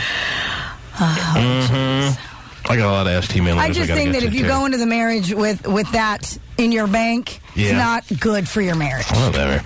Anyhow, it's have no relevance on your marriage. Anyhow. Got away with it once, I can do it again. That's going to be his thinking? Yes. I got away with it once? Yes. And 2 years into the marriage, when he's getting a little bit tired of the day-to-day... We've been fighting a lot. Sexual monotony, he'll be like, well, I got away with it. She never found out about me doing wrong on the bachelor party. I can do it again. Yes. And I have a new assistant, and she is hot. Oh, I hope so. She wants me bad. That sounds really good. I saw her flirting with me. Terry be a good guy. You really were meant to have testicles, Terry. Especially with the voice. Mm-hmm. Strong legs. With the real powerful thighs and the very throaty voice. The only thing they forgot were the testicles, Terry. Just shorted you your testicles. I knew there was something. Yeah, they sent you down to Earth. They're like, oh, I knew I forgot something. Bring her back. Recall. It's a recall on Terry Free. She definitely was made in China. Okay, let's get back here. Yeah. Yes, let's do it. Got a lot of T-Man emails I got to read, as I mentioned, Terry. Okay. But a lot of callers are starting to accumulate a lot of time on hold, so I'd like to attend to them if you don't mind. Andre, you're on the air. What's going on, T-Man? How are you, my friend? I'm doing pretty good. How are things in San Jose this morning? Well, everything's sunny. Sunny? Good. Listen, T-Man, I have an issue this morning. You sound like you have your serious voice on, Andre. I don't know if I talk to you. I don't know if you've called before. I don't know if you're a regular. But even though you may be a man I've never spoken to, I can actually be very clear in sensing that you are using your serious voice right now. Yes, actually, I'm a first-time caller. Oh, see, there you go. And yet, I can detect, even though I've never spoken to the man in my life, Terry, he's using his serious voice. He is. What took you so long as far as calling this program already, Andre? Yes, and Hot Shot was supposed to be on the hold right now. Hotshot is supposed to be on the ball right now, but he's a big wuss, and he started getting a hemorrhoid, and he chickened out. And maybe he had it planned all along. He just saw this as an easy way to make $500, and he never really was going for the $8,000. Who knows what the man was truly thinking? I can't help but say that I am toward in two directions. That, yes, I'm kind of happy that I don't have to write a check for $8,000, although I kind of would have been fine in writing it if you sat there till Friday at 10 a.m., Kind of. But I also can't help but wonder, even if you deny it, as to whether when I made this offer to you, if you were scheming all along as to a way to make a quick $500 and stay home from work one day. But I mean, you got to admit though that that's $8,000. 500 does not compare to $8,000. Yeah, but he sat there for 30 some odd hours and he realized how long a time even that was, and to make it till Friday at 10 a.m. or all of a sudden might have hit him is a little too much to ask when his back was seizing up. But what was the problem? Your back was what? Back was tight. The lower back was starting to freeze up on me. The lower back. Back! Get the man icy hot! But look! I just found out yesterday while I was listening that he wore 291. Now that is an issue. Yes. That is an issue. I think that became more of an issue as every minute passed. Yeah, but I was at least giving him 24. I was rooting for you, man. People were very disappointed when you flash a sign? What did the sign say? Yeah, I flashed a couple to kind of feel people out, and Gabe was reading me their responses. I didn't even get to the chance. I didn't even get home to have a chance to kick back. I swear. Cheese popcorn? Yeah, the first thing I did when I got home was I grabbed a bag of cheese popcorn. I grabbed myself what is it called? A Pronto? What is it called? A Propel. A Propel. Pronto. I grabbed myself a Propel. I grabbed myself a bag of cheese popcorn. I go to my computer, and I see a vacated toilet. Yeah. I was feeling people out a little bit, saying, I think I'm out, this hurts, that kind of thing. And people were... you wanted to see if there was going to be a riot in the streets? People were definitely upset. Yes. Don't do it. You know who was really upset? Vinnie the Pooh was really upset. He feels like he was this close to getting the offer himself. And Yes, Andre. I just didn't. I didn't have the honor to see him on the boat. I didn't think that would be a very smart thing. For you me felt to like do. there'd be something wrong with you if you actually watched him on the bow? Is that what you were thinking, Andre? Yeah, that'd be kind of weird there, T-Man, for a very straight man to watch another man on the boat. Oh, geez. Well, you could have watched him and then said, okay, let's get back here. Vinny. Vinny's still hoping he gets the offer. Vinny is guaranteeing he can make it 5 days on the bowl. I'd work through any pain, whatever. Any pain he felt, he would just laugh at. I wish I was 115 pounds. It'd probably be a little easier on the back. It would be a lot easier. Well, you were sitting weird. Most of the time you were leaning forward. He was moving. That's how I drive, too. I do sit like that a lot. It's weird. So your posture wasn't conducive with sitting on the bowl for 5 days. My posture's always like that. And yet, lady in Kansas sits there for 2 years to the point where her skin grows around the bowl That's to the amazing. point where they have to surgically remove the toilet seat from her anus. Yes. Not good. Wow. We have new respect for her, don't we, this morning? Oh, no question. She's the champ of toilet bowl sitting. Mm-hmm. Yes. I don't think that record will ever be broken. I think Guinness, even though I don't think they ever even thought of putting a spot in there. Fine multitude of additions, Terry, for toilet sitting. I think they have to recognize this woman, even though she may have been deranged, even if she was abused, Terry, even if it's all stemming from domestic abuse that caused her to sit on the toilet for as long as she did. They can't help now but recognize that a record that may never be broken, that can never be broken, is in place, Terry. Definitely in place. But the problem is they don't truly know how long she was there. I know.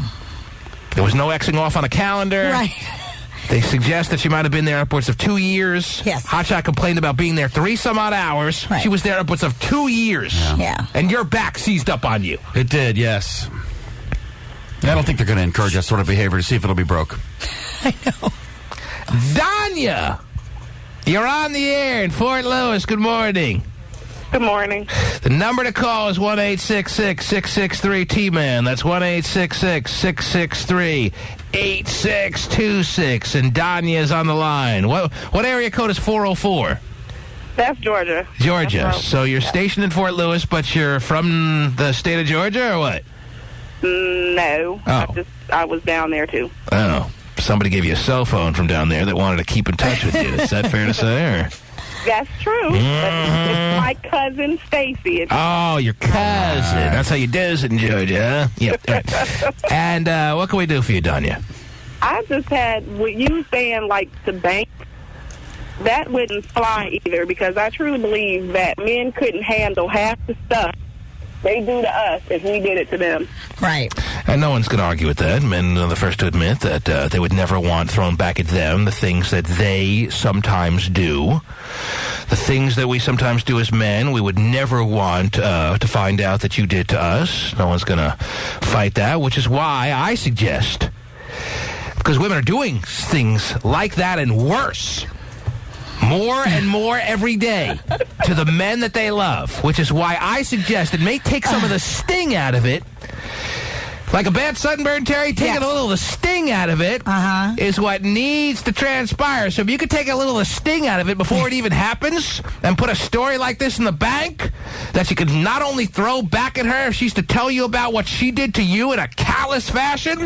So not only will it have the effect of throwing it back at her when you're having that fight, you know, I've seen people have fights. Well, I cheated on you. Well, you don't even know that I did this back then to your best friend. Wow, to your best friend. I've seen those fights happen. You need some ammunition during those times. So this banks a little ammunition, Terry, and it takes a little of the overall sting out of being cheated on because you know you did it to her back before you even got married. But 9 times out of 10, the female already knows what's going on. No, she doesn't. Whatever. Men don't know when women are cheating on them a lot of times, and women don't know when they're being cheated on. Let's be honest. All right, Danya? I am being honest. Why don't you call your friend in Georgia and have that confirmed? Trust me. Stacy knows, I know, you're the only one that doesn't know. All right? No. Anyone that anyone, listen to me. Let me make one final point. I caught him Twice. Yeah, you caught him twice because he was silly about it, or he wanted to be caught. Anyone that truly wants to cheat on someone and doesn't want to be caught, it's not difficult, all right? It's very easy. If you're truly motivated to cheat on someone, it would be wrong, of course, but if you're truly motivated to cheat on someone, and you're truly motivated not just to cheat, but not to be caught, it's not that difficult. All right? It's not that difficult to make sure all your bases are covered, all your tracks are not to be exposed. It's not that difficult. Only someone who's careless, who gets a little cocky because they've done so much cheating, or they truly want to be caught, or for whatever reason, they get sloppy, only then do you get caught. But if you really are of the mindset of, I want to cheat, and I want my partner, my wife, my girlfriend, my boyfriend to never find out, it's not difficult. It's easy. But the thing is, and I think men are more likely to be caught because they do get very careless. Well, that's their problem. If a man wants to be careless, that's fine. And they can't keep track of their lies or anything like that. Is true. Well, let me just tell you this. That is true because men do get sloppy, but especially with seconds. But any man, if he truly sits down and says, "Okay," he actually got to say this to himself. Okay, I'm gonna cheat, and this time I truly want to do everything it takes not to be caught. Okay. It's not that difficult, Terry. Okay. I'm going to cheat, and I want to make sure this time I'm not caught. It's not hard. You just got to have a real trusting wife, too, you know? Well, that is true. That is true. Pick a real trusting, dumb one. But even the non-trusting ones, with all their accusations and all the never-ending little moments where they accuse you of this, that, and the other thing, if you want to cheat on them, you can cheat on them and not be caught. It wouldn't make you a good guy, necessarily, but it's very, very doable. You understanding this, Danya? Am I making any sense to you? I got you. Honestly, I got to be honest and clear with you. Tomatoes, tomato. Your cousin Stacy, I just get the sense, is way hotter than you. Is that the truth? Am I picking up on something that is actually accurate, or are you and her equal, or you're blowing her away? What are you going to tell me here? I really feel like Me and her are equal. Whatever. I'm sure that's what your family members tell you at the little picnic there, but the reality is... I might be a little ahead because I'm an apple redhead. How about that? Wow. How about those apples? You're a natural redhead? Yes. Wow. Good for you. Got the fire down below. Wow. Thank you for calling, Danya. You guys have a good morning. Take care. You too. Natural redhead, Terry. Is there such a thing? Yeah. Fire in the crotch! Whoa! 1-866-663. I just want to make sure everyone's aware of that. That's something that doesn't get talked about much. Everyone hears about cheating and how it's going to do you in. Well, yeah, if you want it to do you in, it could do you in. You probably shouldn't be a cheating person if you really want to maintain healthy, strongest marriage possible, or the healthiest, strongest relationship with your girlfriend or your boyfriend. If you truly are motivated by that, then yeah. Oh, jeez. Why do you make it sound like a lot of pain in the ass? But the reality is that if you really don't want to be caught in cheating, there's absolutely no reason to think you're going to be caught. Anyone that truly doesn't want to be caught isn't going to get caught. That's the truth. I know that scares people to hear. It scares a lot. Oh, don't tell my man that, blah, blah, blah, blah, blah. Will it? Tell you have cheaters coming knocking at your door with a camera in your face. Well, I probably am telling him something he doesn't know because the belief is out there that you're going to get caught. No, you're not. Not unless you're stupid. So you think when guys get caught, they want to, or they're complacent? I think most of the times they get sloppy. Okay. Yeah. They do things they don't have to do. They don't take the measures that it doesn't take that much to take to make sure that you'll never be caught. It's not that tough a plot to manipulate. This is so easy. Mm-hmm. See, honey, I'm going to go cheat now. Oh, what did I say? Oh, jeez, I said it out loud. The T-Man Show. We toss some money around for you, right? Is that disposable to you? Just tossing it around the console? Yeah, the big dollar. Oh, all right, whatever it is. I don't know what it was. I'm far away from you. I just saw money flying. Oh, yeah. All right. Sorry, dollars doesn't mean anything to you anymore, Terry. You're such a big baller. Oh, tossing it around. Loaded. No interest in that piece of denominated cash. Anyhow, what do you have on your plate as far as interesting stories remaining for the morning, Terry? Well, an interesting new trend, actually, that is picking up momentum, T-Man. An interesting trend? Yes. That is picking up some mo, yes. Yes. What is it? It's men's girdles. Men wearing girdles. Men wearing girdles. Yeah. Sure. Good idea. It's actually more popular than you would ever imagine, especially nowadays. In fact, I have a quote from one gentleman who dons the men's girdle. That wouldn't be hard, Terry, because I'm not imagining too many men out there are wearing girdles. So it probably is way more than I would ever imagine. But instead of calling it actually a girdle, they like to call it a body-shaping device. You got on one right now? I would know if I look at one right now. I think it would be a different little appearance for Hotshot if he was wearing one right now. Right. But, Get my money back. let me ask you this, Terry. Yes. Let's say you're out and about, you see a guy, you're totally into him, he has everything. I mean, it's hypothetical, Terry, because you're very happily married. I get it. I don't know you're going to probably hit me first when I give you this hypothetical. Absolutely. So let me just make it clear. You are not Terry Free. You're just some random a woman out there feeling all the things women feel from minute to minute. All right. Mm-hmm. You know what I'm talking about? Sure. Oh, I need one in the anus right now. You know, wow. Whatever okay. you're feeling, okay? Got it. Yeah, and you see a guy, he's everything you look for, his handsome face, body looks right. Decide, what's stopping me from just taking this guy to the hotel down the street and having him slam me up against a wall, right? And all of a sudden, well, because you realize now when you get to the hotel that you're more the aggressor, you start ripping off his clothes. And wouldn't you know it? A girl. He's got one of those male girdles on. Uh-oh. And all of a sudden, the body that you were pretty into is not what you felt was being advertised there, because the girdle is now off and the beer belly has now come out to play. It's a flopping. It's more like golden griddle. It's not the most exaggerated belly in the world, but you're just kind of weirded out by the thought, if you are in fact weirded out, that the man had a girdle on. I ask you, does it A, seriously take down your level of passion that you had for ravaging, being one who was ready to bring this man the ruckus, Terry, as only a woman could do? Is it a deal breaker, B, or does it not affect you at all, just turns you on even more? Guy that takes care of every aspect of how he looks. Well, that's not really... He's wearing the myrtle. The male girdle. That is true, the myrtle. Mm-hmm. He's got a myrtle on, Terry. Are you turned off? Are you calling it off? Are you saying, bring it to me that much harder, big boy? Where does it go? Just so I'm clear, so I can picture it. I don't even know much about girdles. It just pretty much hikes up your midsection, right? Well, I mean, there's various types of girdles, quite honestly. Well, but the girdle you're speaking of here is your typical hide the gut, kind of hide, tighten up the midsection. Suck it all in. Yeah. Pull it all back. Yes. So, all right. Right. So it goes around your waist. You can even do it like... Right, you pull it out from your waistband kind of thing. Send me that link. Is that a turn-off, is what I'm asking? I think I'm more or less, not necessarily a turn-off, but taken aback a little bit. A, like, whoa, what's this? Not only is his body not as you thought it might be, right. But B, this is a man who's of the mindset of the very kind of, I don't know, would it be considered a little... vain, and the guy's a little too into his appearance? I don't think so. I think it's more he's I think it's more that he's very body conscious, and he knows that he's not in the best shape, so he's trying to portray that he's a little bit...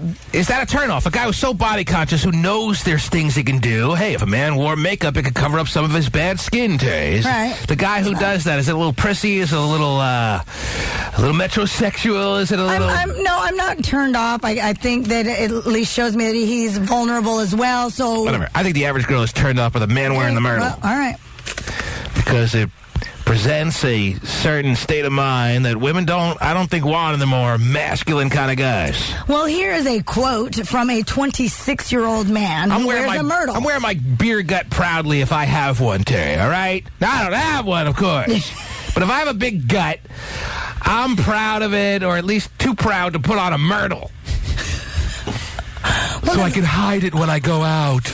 Well, not only that, but if it's going to Tighten smooth up it my out, tummy. if it's going to smooth it out and make your clothes fit better, of course it's going to boost your self-confidence, etc. Just like with women. Be false advertising, because as I describe, if you're being, taken down in the Motel 6, Terry, and she's peeling off your clothes, it's going to be a little bit of an awkward moment when she realizes you got a myrtle on. And he just kept expanding and expanding. Mm-hmm. Well, I was looking for his blowhole. Oh, boy. Right here. Mr. Lewis, who is a 26-year-old events coordinator in Phoenix, said... 26? Of course he's an events coordinator. Yes. It took an inch and a half off my waist. It gave me an instant ego boost. The events coordinator said that? Yes. And he also said, the parade this Sunday is going to be so good. I planned it. Saks Fifth Avenue started carrying a new line that's featuring spandex briefs and tank tops designed to have a trimming effect. Saks Fifth Avenue, of course, Terry. Of course. They're the department store. I don't know anything about them. They're the department store carrying all this line of men's hiding and shaping their body kind of situation. Saks Fifth Avenue. Sounds like the gayest department store to me. Yeah, I bet it is. Not that I'm trying to link body consciousness and lack of masculinity or whatever, or sexuality or whatever. I'm not, but it takes a certain mindset to be so body conscious. Well, and they're saying your real man is wearing his beer gut proudly, and he's taking his rifle out to the woods. Wow. Retailers say a younger generation of men is more open to wearing body sculpting undergarments today than their fathers were. So it is, in a younger generation. Yes. Taking advantage of it. And, of course, they're hiding what it truly is by naming it something different, like I pointed out. Well, I guess that's what all clothes, in some sense, do. You find clothes that are most flattering to you. Why not just go the whole gamut and just start buying myrtles? You got jeans out there that make your butt look better, right? You got jeans. Supposedly, correct? Make your butt look better. Even wearing sunglasses can make you look cooler. Smoking cigarettes makes you look cool, too, kids. Joe Camel never looked cooler. Nothing would give me self-confidence like lacing up a corset before I go out. So I'm looking in the mirror at myself. I guess when it comes down to it, don't we all fall into the traps of buying stuff that flatters our figures that much? Of course. More than the next option of clothing? Of course. So we might as well just surrender and start putting on the myrtles. Mm-hmm. I'm in. And while we're at it, I don't know. Well, whatever. They're available. High heels make my calves look bigger, so I'll probably go with that a little bit. And I think you'd look even more attractive if you got your ass bleached. But that's just me. Anyway. Thank you You've very got much. also the flashback butt lifting technology boxer, a stretchy body shaping brief with a built-in elastic sling to lift and perk up the backside. Okay, now you know what to get me for Christmas. By up to an inch. Yes, I need the elastic sling around your butt. My genital area. And your rear end, and just cinch it up.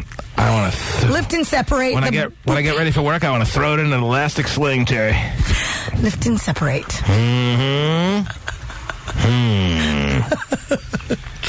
We'll see. Kyle wants to go to Vegas and can't put the money together and wants to know if we'll sponsor him, Terry. That's a nice way of asking. Why would we ever consider giving just a random male listener funds to go to Vegas? Does he really have the audacity to come on here and think he's going to convince us into saying by the end of the phone call, oh, yeah, well, you've convinced us. Here's the money, Kyle. Go have a great time. When he gets off the plane, he has to go, brought to you by T-Man. Everywhere he goes. This Vegas trip has been brought to you by T-Man. Kyle, are you there? I am, T-Man. Kind of a little ballsy, wouldn't you say, to call the program saying, T-Man, don't have the scratch to go to Vegas, but I'm hoping by the end of this phone call I'll convince you to give me the money. Well, I wasn't trying to be too ballsy. I just was in a tight situation. I got invited to a bachelor party, and I was kind of hoping you might help out. I know you're an advocate of Vegas, of bachelor parties. Yeah, you'll have a great time if you're able to get the money together. Yes, I'm a very big advocate of Vegas, as you point out. Now, if you're lucky enough to find the money, you'll have a great time. Any way I can help convince you to sponsor me. he's not done. What possible scenario do you think you can come up with that will do that kind of convincing, Kyle? You know, I hadn't thought of that. I was hoping Are you you going might to give have me some crazy head, ideas. Kyle? Where you coming from, Kyle? Viva Las Vegas. Gosh, have you lost it? You haven't even gone to Vegas yet, and he's lost it, Terry. You know who's calling next, if that's all it takes. Yes. Kyle. Yes, sir. I really don't know where this call could possibly go. That, a lot of people want to go to Vegas. Hey, while we're at it, why not Acapulco? While we're at it, why not the south of France? Okay, let's go. There, Kyle. Wouldn't it be nice if you could go to the south of France, Kyle? Fiji. That would be fantastic. I do have the money to send you to the south of France. I got to be honest, Kyle. So why stop at Vegas? Why not shoot higher? I'll tell you what, Kyle. I'm up against a hard break. Yeah, why don't you sit on hold and come up with your best idea as far as putting together the platform, the speech, whatever kind of performance you need to throw together to do your best convincing job to have me send you to Vegas, and then I will honestly consider it, all right? Wow. Okay, let's see what he comes up with, Sarah. Yeah, give plenty of time. Mm-hmm. And while at the same time, gay phone operator will do a similar... right, gay? A gay? Oh, he's not there? Oh. I thought he was. Everyone's telling me he's there. Whatever. He's right there. No, he's not answering. Oh, he there? Hello? Oh, okay. All right, it'll be gay against Kyle. Gay against Kyle. And one of them has to win, not really. Yeah, going head to head. Oh, geez. Yes, right up Kitty's alley.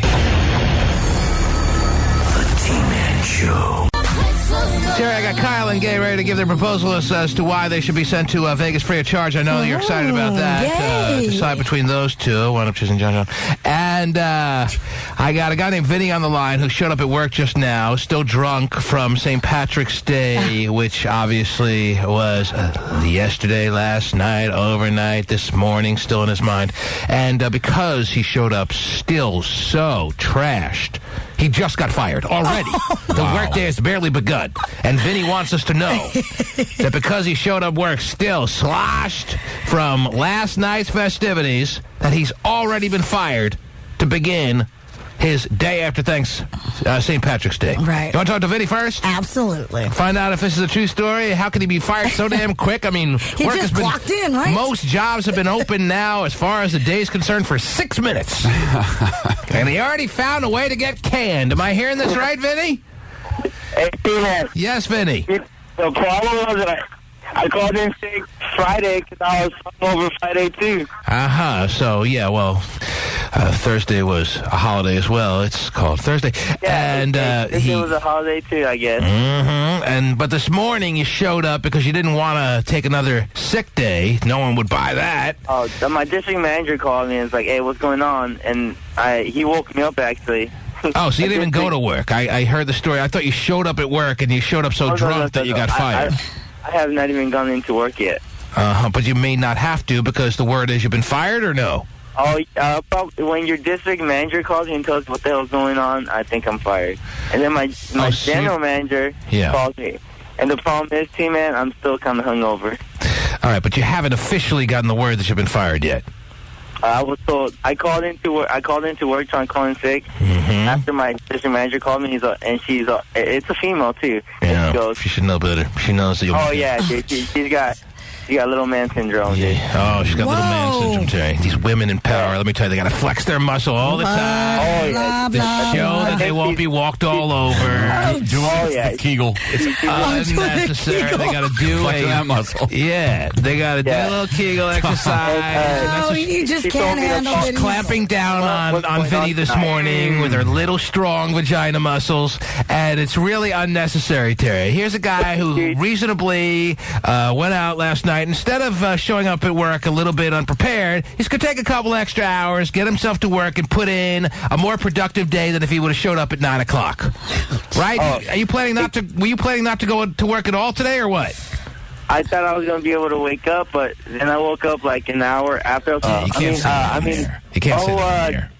Oh, ding dong. Yeah, ding dong. Yes, you can't say that there you go. either. Ding dong. We can say hostess cupcakes. Anyhow, well, all right. I got the story wrong. Then it would have been a better story if you would have shown up at work and got fired already. As soon as you walked through the door, get the hell out of here, dude. You're fired. I mean, do you want me to go to work and get fired? I think I am. I don't know what to do. That's why the team man's got all the answers. What do you do? What do you do, Vinny?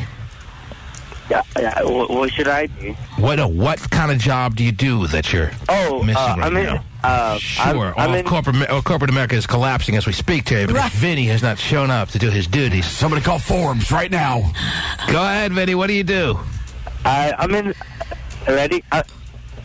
sales. I work for a company called Fastenal. Fastenal? No, Fastenal. Fastenal. I've heard of it, Yeah.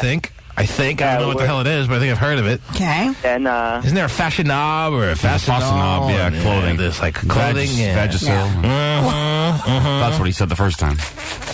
Yeah. And I gotta be honest with you. Right now. I'm a little buzzing right now. Yeah. Well, a lot of people go to work and they're still buzzing from the night before. That's what happened with St. Patty's Day is on the Monday. Why couldn't it be on a Saturday like last year? Well, Vinnie, I don't know. You got to speak to Mr. Calendar and figure it out with him. All right? Is he married to Marie? Yeah. She makes quite a pot pie. This is the first time I ever called. This is why this is crazy. Yes. Vinnie, you might want to get yourself dressed and try to salvage what's left of your career.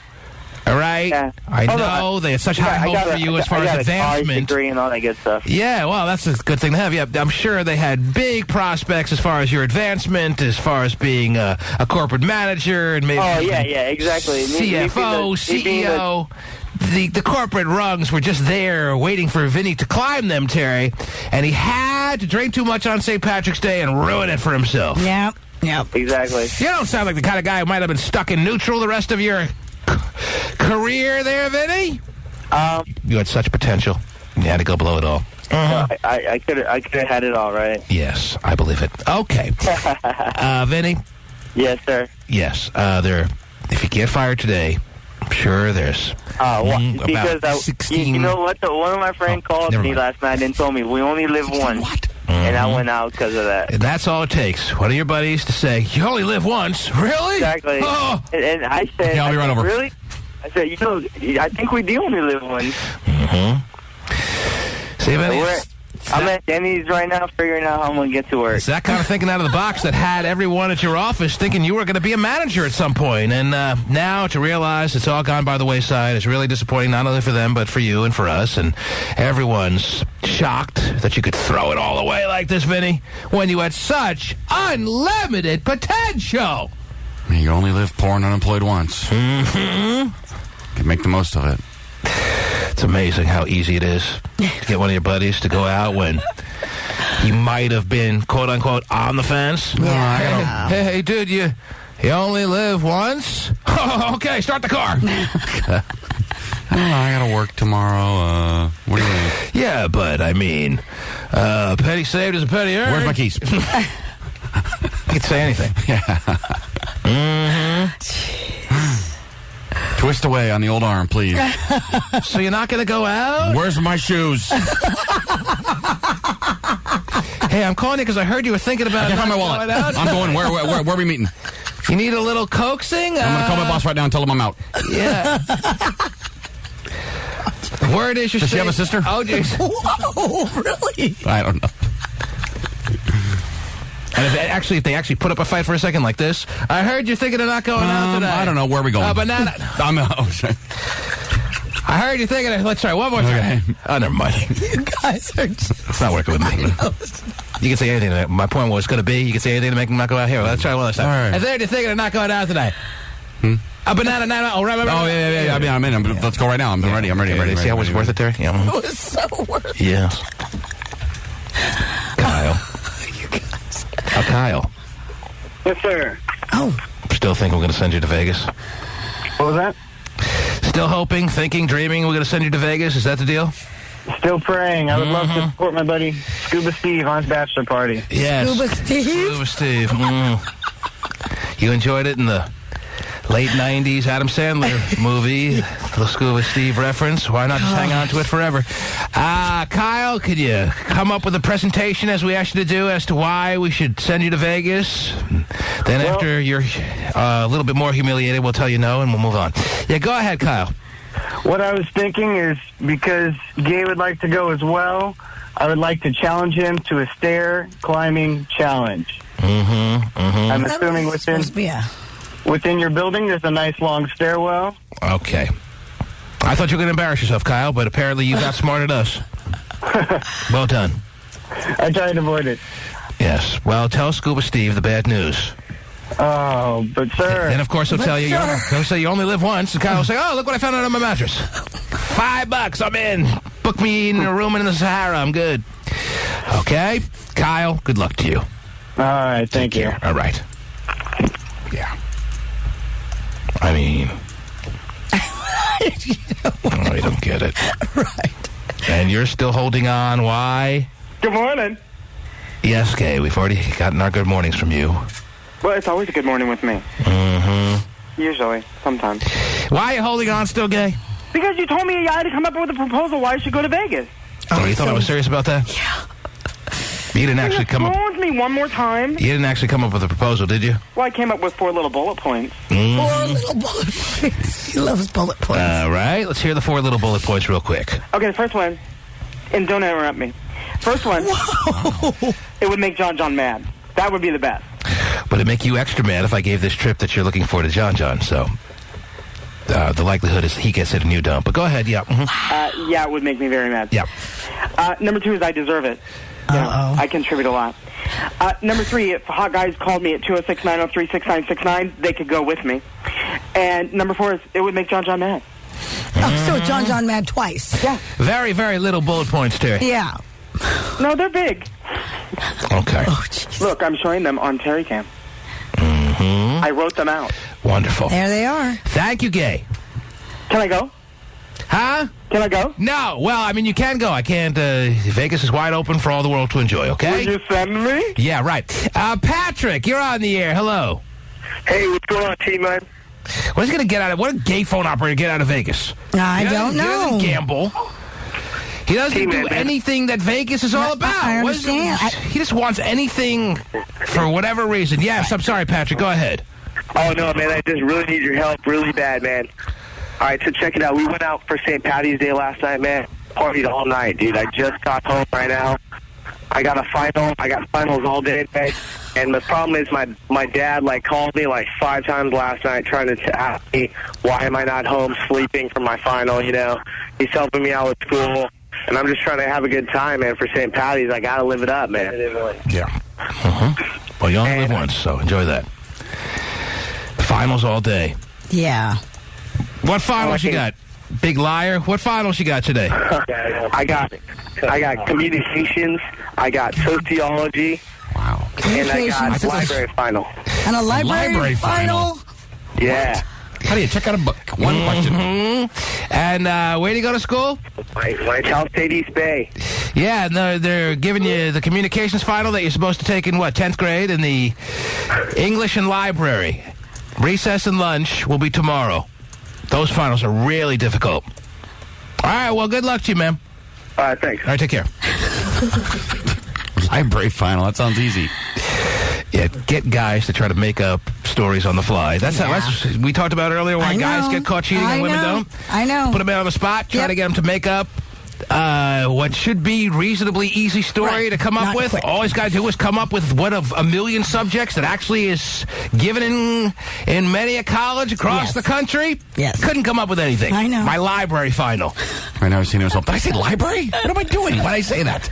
I understand how when you're hanging out with your little buddies, you want to get on the radio for a couple of seconds. They're all piling around the car radio, wanting to hear what's going on. It's a happy moment for everyone. I get it. I've done it too.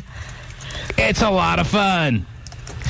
But don't humiliate yourself. Don't embarrass yourself by not being able to think on your feet enough to come up with something better than a library final. Now the president of Cal State Fulton's on the line saying, yeah, we're giving a library final every year. And if he doesn't pass, he fails the whole school. He is out on his ass. The T-Man Show. You know, I must say, Terry. Winking at you or just winking in general? Wow. Yes. Well, about, there's people calling in that say that Cal State Fulton does, in fact, have a library final, Terry. Now, I don't know if these are just friends of the previous caller. Taking that class. Or what the case may be. What does that entail? I mean, seriously. But none of that. let's give away 3-pack of CDs to end this show. What do you say? Got it. How about that for a segue? In honor of that, let's give away a 3-pack of CDs. It's about as easy to win a 3-pack of CDs as it is to master a library final, I would imagine. Brandon's been waiting a while. Let me take this call before I get to a winner right here. Brandon, are you there? Yeah, I'm here. Brandon, what's the story? Hey, man, how you doing? How are you, my friend? What can I do for you? I understand you're dealing with a little bit of a personal problem. Yeah. He's got a personal problem, Terry. Okay. What's your personal problem? All right, well, I've been with this, my girlfriend now for about 6.5, 7 months. Yes.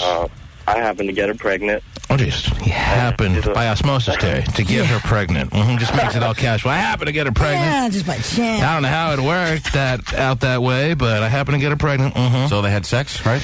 I think he's probably indicating there was probably some sex in the relationship over the past 7 months, yes. So where's the surprise part? All right, you happened to get her pregnant, all right? And she must have ate some bad sushi or something. Wow. She happened to get pregnant during the 7 months he's been hanging out with her, yes. Okay, and?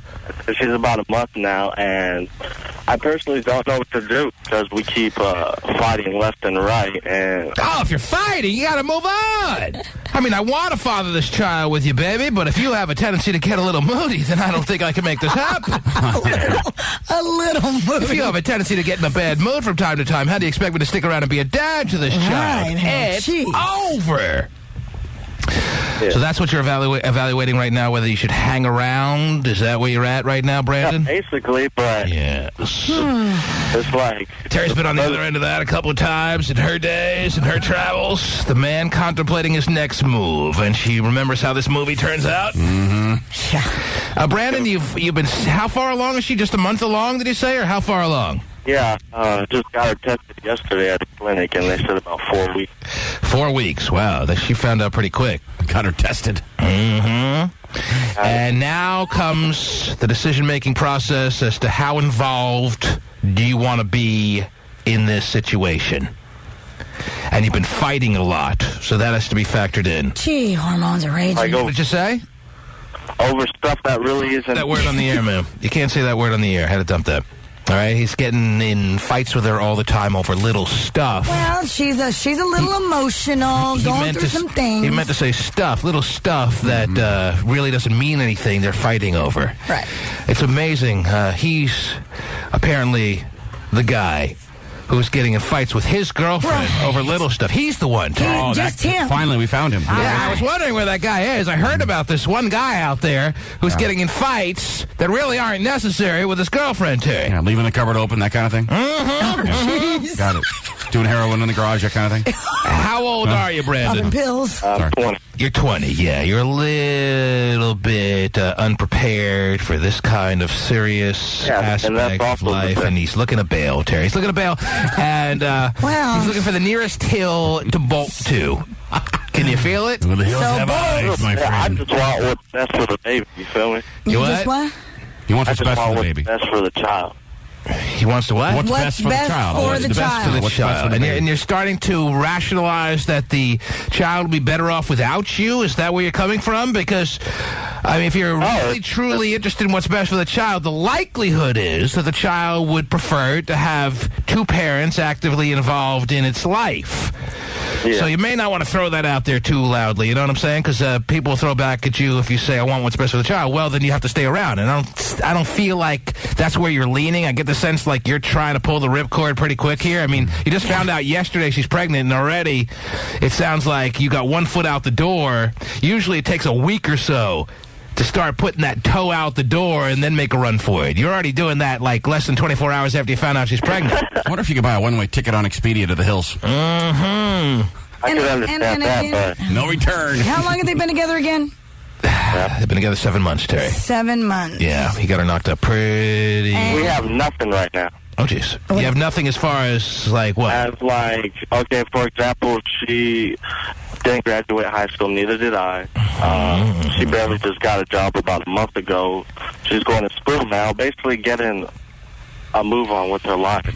Right now, I've been just working full-time since I was 16. So you've been working full-time, so you have that level of responsibility where you've been able to keep an income of some steady level as part of your day-to-day life. You've been able to keep the money coming in to some degree. Is that fair to say? Yeah. All right. So he's been relatively responsible in that aspect, Terry. But he doesn't want to share it. Well, it's hard enough to keep his life going on the salaries that they're paying out there these days. Now he's got to split it up, divide it by 3. Yeah, well, that's the thing. I mean, no thanks. That's when you wear condoms and stuff. And why? Because she got horny one night? Oh, geez. Always wants it. And Terry's excuse is, he should wear condoms. Well, it's kind of past the point of that, Terry. What should he do now? Yes. The man's looking forward. And he's good not advice looking 8 months ago. backward. Thanks. Brandon? Yeah. How hot is she? Oh, jeez. What? She look good or what? Wait, what? I didn't hear you. Does she look good? Now, this has nothing to do with what you should do in my advice to you, but I'm just wondering, how hot is she? This girl you got knocked up. Yeah, she's attractive. She's pretty good. Oh, she's attractive.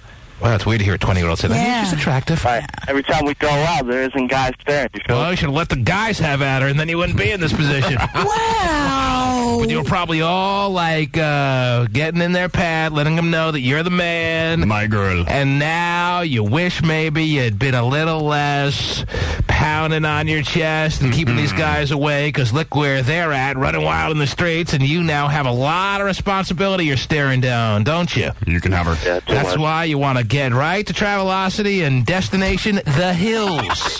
Beautiful this time of year, I hear. Yeah, the hills are lovely this time of year, and I know you want to head for them there, Brandon. Hills are alive. Mm-hmm. It's sound of music. And Vinnie, no idea. Terry, why don't you give this man? You're sitting there with your little face. Yeah, well, You're sitting there with your little pouty. Oh, yes. Gail, get out now. Get out now. Tears in her eyes. Look at her. It's ridiculous. Well, what kind of question is that? Well, what kind of answer do you got? You got the guy should stick around. He's not going to stick around. He doesn't, even though he's going to try and make an effort or whatever. Don't do this girl any favors. You're not, exactly. And you're not, and quite honestly, it's unfair of this child who's not even born yet to even be in this. You guys. All right. Sounds like a whole lot of Who Shot John, really. It is a lot of Who Shot John. Well, then why didn't this girl shoot you in the head? Well, oh, geez, that's nice. Why didn't you're talking to him, right? Yes. Why didn't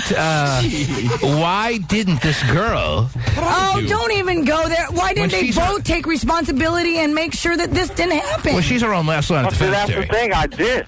What do you mean you did? I used the condom the one time it broke. Right? It happens, yes. Mm-hmm. Yeah, the condom broke. Well, that's because you're so damn massive, Brandon. What do you expect? What condom can stand and put it up for adoption? Put the child up for adoption. Seriously. Well, that's nice. Anyway, because really it's the best thing for that child. Because well, maybe the mom wants it. Yeah, maybe she feels totally capable of taking care of it, whether Brandon bolts for the hills or not. You haven't even talked to her. You already have the child up for adoption. Well, he wants to do what's best for the kid. The rest of your life. He wants to do what's best for. Okay, terminate it then. Oh, that's nice. Anyhow, I don't know why. I'm giving all kinds of different options, and you don't like any of them. What you're doing is snapping right before our very eyes. No, okay, let's bring an unwanted child into the world with two very young children who are totally unequipped. I think maybe you're going off the deep end before you really even hear what's going on here. Why don't you relax? She just told me. I know this is bringing up a lot of bad memories. I know this hits a little bone in you. Oh, yeah. I took care of my responsibility. I had him, took care of him. Brandon sounds like a wasn't nice calling in somebody to run for the hills and tell me your advice. All right, listen, he sounds like a nice enough, level-headed enough 20-year-old to me so far. I don't know, and you haven't even talked to the girl, so I don't know why you're snapping right before our very eyes, Terry. Relax. Save it for your friends in Terry Cam, and let's talk to Brandon for a second here. Yeah, Brandon, the hills. You ever heard of them? Very nice this time of year.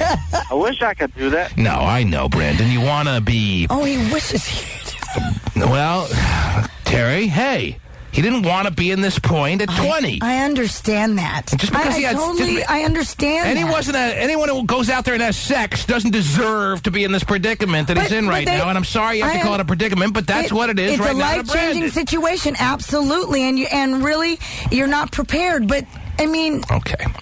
Take it easy. Anything I say... Have you talked to your girlfriend as far as where her head's at with all that has obviously shaken up your guys' world over the past few weeks? We talked about it yesterday, and I told her I'm not ready to be a dad yet. Mm-hmm. Every girl loves to hear that, yes. And she basically told me, all right, well, you stick with me, we're keeping the child. And if you don't, then I'm going to get rid of it. Wow. Plain and simple. And how does that play on your mind? I don't really believe in abortion because I was grown around. Except when it pertains to me. I believe. So she gave you the thought that if you were to bail on her, and she's only 4 weeks in, that her next move would be to abort the child. Yeah. And then that kind of puts the onus, believe it or not, on you, because you are the kind of guy who tends to feel a level of guilt, especially because that's not your feeling as far as what's right in the world. You're not the abortion kind of guy, and that may be weighing on your conscience for a long time to come. Is that your feeling on this? Yeah. Well, then you're in a tough spot, buddy. Yeah. That's what I'm saying, man. Like, you believe her, or she thinks she's bluffing just to keep you around? Do you believe she'll do it? Honestly, I don't know. If you really said to her, well, I considered what you said last night, and I have to go with option B, do you think... Well, I'm attached, man. That's the thing. You're attached? How old is the girl again? She's 18. 20? She's oh, she's 18. Wow. So, if you told her that you were leaning towards, thinking, since you're both not prepared, that seeing that she's more okay with abortion than you are, that you could suspend your normal ways of thinking and you would allow her to go ahead with the abortion. Everybody gets a mulligan. How would you... Golf, really? How strong would your level of guilt get to? I know would it be something that could pass, or something you'd really be like wallowing in the rest of your life? Probably regret for the rest of my life. Really? That's strong. Wow. You may want to stick it out there, Chief. I don't know. You're in a tough spot, dude. I am. Man, too bad that kind of. I'm honestly not trying to lose her, but then at the same time, I'm not trying to be a father. I have too many so in other words, responsibilities with my family before I could do that. And you think if you go with option B, you would lose her, and that's something you're very strongly feeling against, or what? Honestly, I don't know, dude. I'm stuck. I kind of are, man. Expedia.com, starting city Dodge, destination the hills. $20, done. Wow. But there was a reset button, you feel me? Yeah. Whoa. Hey, where's the easy button? Underneath. Doesn't work like this, man. That was easy. Yeah. I feel for him. I really do. I feel for both of them. Well, Terry's option may turn out to be the one that, believe it or not, seeing that you're strongly against abortion may be the best way to go. A lot of families are looking to adopt and are looking for a beautiful young child. It's very in these days. Maybe tonight you want to start opening that dialogue. Now, it may backfire. She may start screaming at you. You never know how a woman reacts in these kind of situations and circumstances, but you may want to throw it out there regardless. You may want, as Terry offered to you, start the dialogue tonight with, well, why don't we consider adoption for a couple of seconds and discuss that for a few minutes here and see how that conversation goes. No, I already know what she's going to say. She's going to be like, no, I'd rather abort it. A lot of women feel that way. Really? Yes, a lot of women feel like they'd rather know the child is, well, not just going the 9 months, but living the rest of your life knowing the child's out there and not, and feeling some connection to it and not being able to really be a part of its life. Yeah. Wow. I hear the spot, man. Origin Dodge, destination, the hill. That's right. They have eyes, you know. Keep coming back to that. I'm sorry. Yeah. I just want the child to be raised how I was raised. Yeah, well. Was that good or bad? I was good. Okay. Like, she was raised around poverty. I wasn't. Okay. And right now we have nothing. Like, I really mean nothing. I don't have a house. I don't have nothing. I still live. All right, man, we got to run. Let us know how this turns out for you. Wow. Talk to you later. How many different... no, I know. No advice we could give is really the right advice. No, I understand that. I agree. We offered a few options. Yes. He's got to take some time, Terry. He's got to feel this through. And he's got to come up what's best as it pertains to his life, his upbringing, his current state of mind, etc., etc. I can't be dogmatic and say, no, you got to do this, dude. No, I know. So don't make it like we left him hanging. There's no way to not leave him hanging, Terry. think it's time to... Just a damn shame the condom broke. Yeah, that's a tough break. Yeah. Couldn't imagine making that decision at 20. Mm-hmm. Can't even tie my shoes at 20, hardly. Can't tie my shoes right now. That's true. Get over here, Terry. I'll be falling all the way to my office. Anyway. Are you going to your office? I am going to head to my office right now. Yeah, thanks for asking. Anyhow, I can't believe I have an office. You do, you have That's when you know you've made it in this world. Yeah, I have a man with an office, damn it. Anyhow, well, that leaves us no time. And I know everyone can let this one slide because we dealt with Brandon in a situation. Hopefully Brandon will call us back and keep us posted. I'd love to know what happened. Mm-hmm. Yeah, T-Man, call us tomorrow. I'm in... I left Dodge. I'm in the hills. Thanks for the advice. Beautiful here. So we will save our CDs for another day. How's that sound? All right? Okay. The T-Man Show.